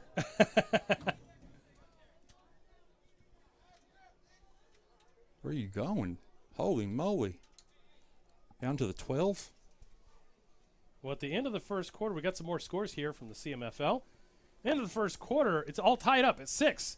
Eagles and Vipers. Now, the Eagles, I picked the Vipers to win at home by 3. And I like picking the home teams because the reason being is that you never know who's going to travel well. Absolutely. It's tough to tell and gauge here in Semipro, so if it's a close one, I'm always picking the home team by 3. Now, today, my picks might be out the door. So this one's done for sure. We know that. We know that the Warcats game was down, so I'm down 2. I could be down 3 if the Eagles pull this one off. And if they do, that means that's a contention win, which puts them in the top 5 for sure, probably in that 3rd or 4th spot. Yeah, well, they're undefeated. And have now, if they beat them, they will have now beaten, you know, a couple decent teams on their way to being undefeated. So, I'd say it's pretty obvious there. So we'll find out. There's this panel of 7 of us that makes the rankings, and it's not just up to me. And there we go. That should be a DPI, but it's not. It is. It is. Back judge through it. There we go. Good call. No, number 14, Caleb Stacy, did a great job there fighting backwards to the ball for like a back shoulder fade type thing, but they just didn't let him do it, which is what constituted the PI. And there it is. So spot foul first down for the Gators, who you got to get some points. I mean, you got to keep it somewhat respectable at this point, I would think. Chris, I'm going to have to look back at the history of this a little bit. I don't know if the Gators have ever been shut out. Well, unfortunately, we haven't had accurate record keeping since 2016 in the nation, and that was in the 4-state football league, which I don't know. We have to go back, and that might be a chore just to find those scores. But we might have to look. You're right. Yeah, I don't. If so, I don't know when. Well, let's see. Hold on. Did they lose against the Bears? We have lost against the Bears, but we've never been shut out against the Bears. And what was the score this year? This year it was like 10-6 or something like that. I think it was. It was 10-6. So yeah, it wasn't then. You might be right. Yeah.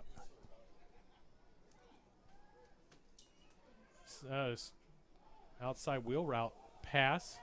Now I'm confused on that play because that was called, but it wasn't called a DPI. So they were back at the original line of scrimmage.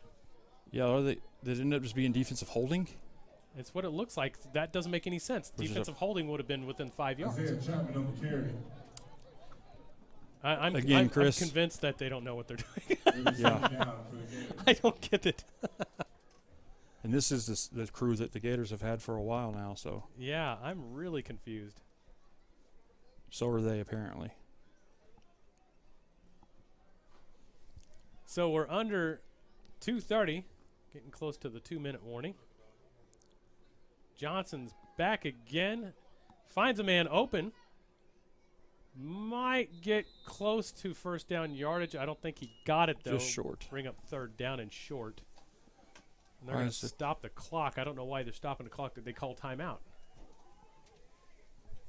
Do you see any indication of a timeout? No, clock's back running. Okay, there we go. Which we all know the 2-minute warning doesn't matter, as it did in the first half. Here we go. I think he's going to get it this time. There we go. He got it. 2-minute warning. We'll be right back, folks. 21-0 here in the swamp. Coffee for the Gators, unfortunately. We'll be right back. You're watching Semipro Saturday on the Southern Sports Network.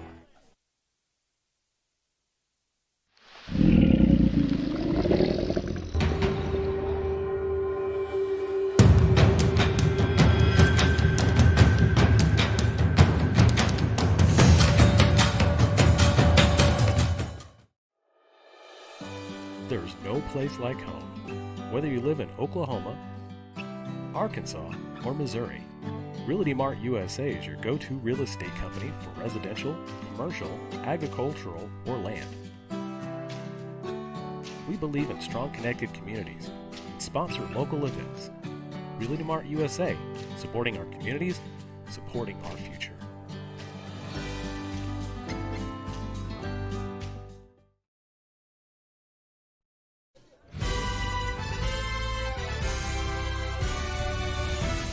Welcome back, folks, as it's been all Skyhawks. 2 minutes left to go in this game to wrap it up. Can the Gators make this a respectable loss, or are they going to go down with a goose egg for the first time ever? Quite possibly. Like I said, I can't remember any time that they've been shut out, but maybe they have. Maybe they have. But I can't think of any time that I coached that we got shut out. Johnson's pass is high and wide. He's not going to be able to get there. It's going to bring up fourth down and about 2. That was a good read, though. Yeah, it was. It's the right guy. But it was to Jalil, who's probably super wore out from having played quarterback most of the game. Yeah, he's been running. He's definitely been running today. Ran for his life. Uh-huh. Today's game is brought to you in part by TNG Power Sports out of Claremore, Oklahoma. TNG's got all sorts of cool stuff, from generators, saws, Ferris tractors, mowers, weed eaters, you name it. Anything that's power sports related. And they get sometimes some really cool fun toys like little go-karts and motorcycles and such. Johnson's pass on fourth down is incomplete and intercepted. It's going to be a pick six. Skyhawks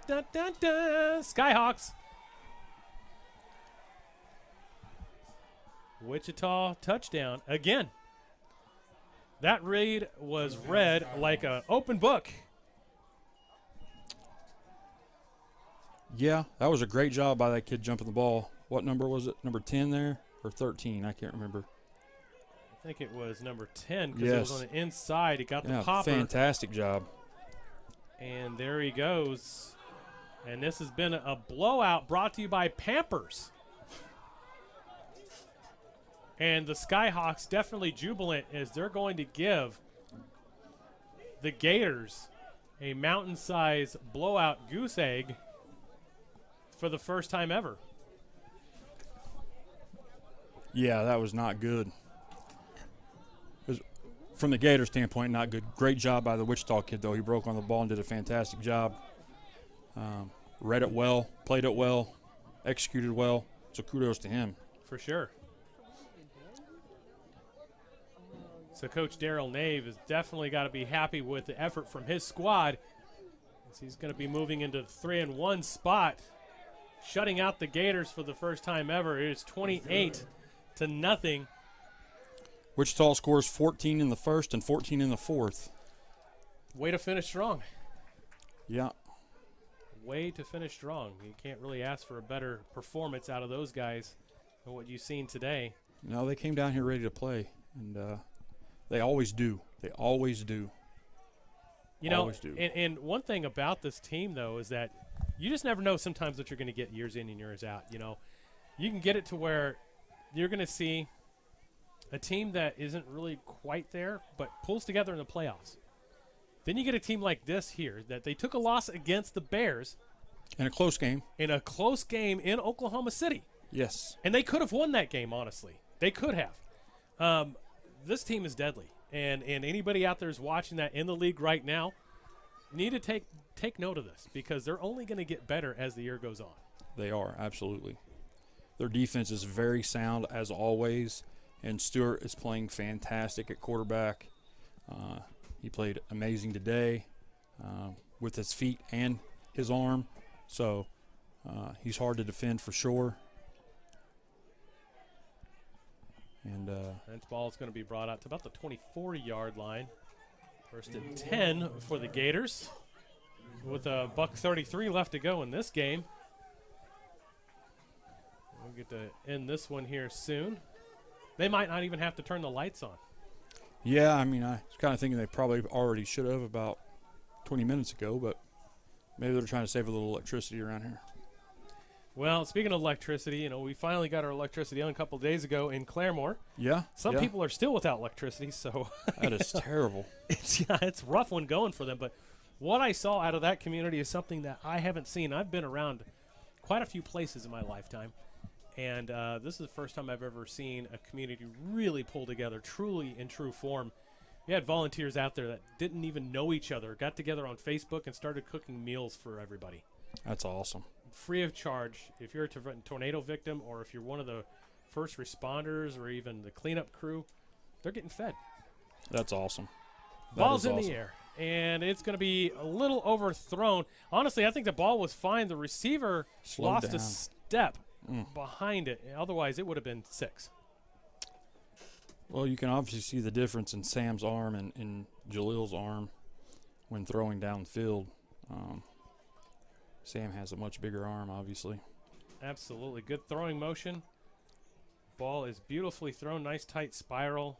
Could have been, should have been, would have been caught, but it didn't, and it's second down.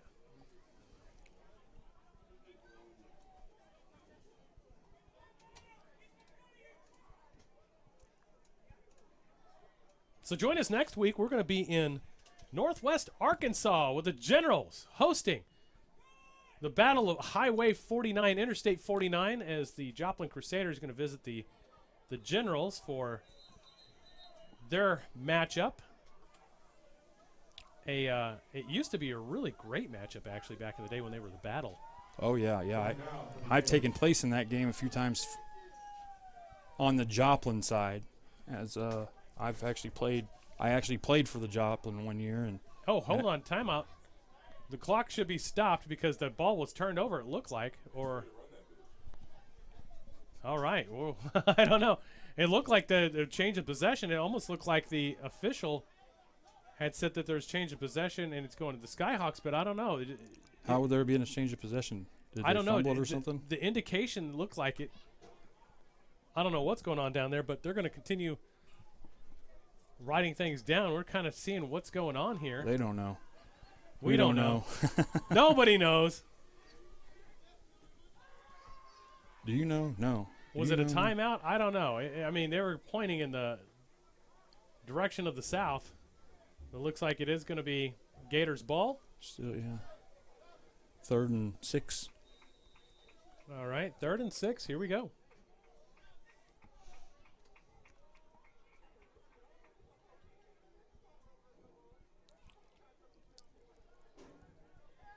Ball's in the air. High floater ball. Out of bounds. No bueno. The clock didn't even move. It moved just a second now. They are definitely not paying the clock operator enough money. He needs a couple more McDoubles. Ba-da-ba-ba-ba. McDouble. He needs a couple more of those McDoubles and an orange high C. Orange high C. That's the drink of champions. That's right, baby. Except for it has yellow 5 and a whole bunch of other stuff. That's what makes it so good. Because it's so wrong. It's so bad. It's so bad. It's so bad, but it tastes so good. So 48.1 seconds left to go in this game before we call it a week. Join us here on Thursday for Thirsty Thursday on the Semipro Saturday show brought to you by the Southern Sports Network.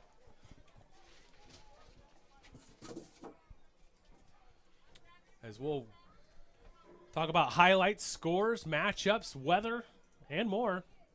Join us then as we're going to have bad play, poor execution, turnover on downs now with 40.4 seconds left to go. They tried to hit the old hitch and pitch, didn't they? The old hook and ladder. The old hitch and pitch. Well, there was pitch, but no hitch. That is correct.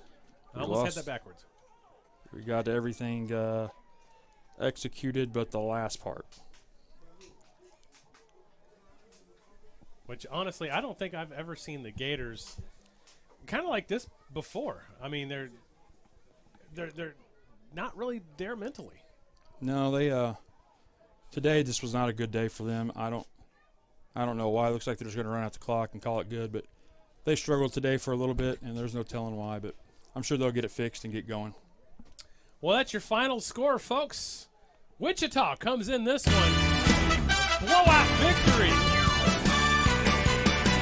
against the hometown Tulsa Gators. Gary, tell me a little bit about, before we wrap this one up, what do you do in this situation if you're Coach Micah Robertson? Got to rally the troops. You got to let them know that how to handle adversity a little bit better and tell them that, you know, obviously just reassure them that they're still capable of winning ball games. It's evident they've done it before. This is very uncharacteristic of any Gator team at any point in the organization, and they'll get it righted. I have no doubt Micah will, and the players will respond correctly, and we'll get it righted, and I'm sure the Gators will be just fine along down the stretch. So they just got to keep grinding and not let adversity hit them in the mouth so hard. Well, there's definitely going to be a shakeup in the polls. Coach Darrell Nave is going to be jubilant today, as he should. It's going to be a great time for him, as we're going to see what's going to happen in the rankings and in the standings this week. I'm Chris Dodson, joined here in the booth with the legendary coach Gary Joyce. Join us next week as we're going to be in the Northwest Arkansas Generals Joplin, Missouri game. Join us then, folks. Have a good night.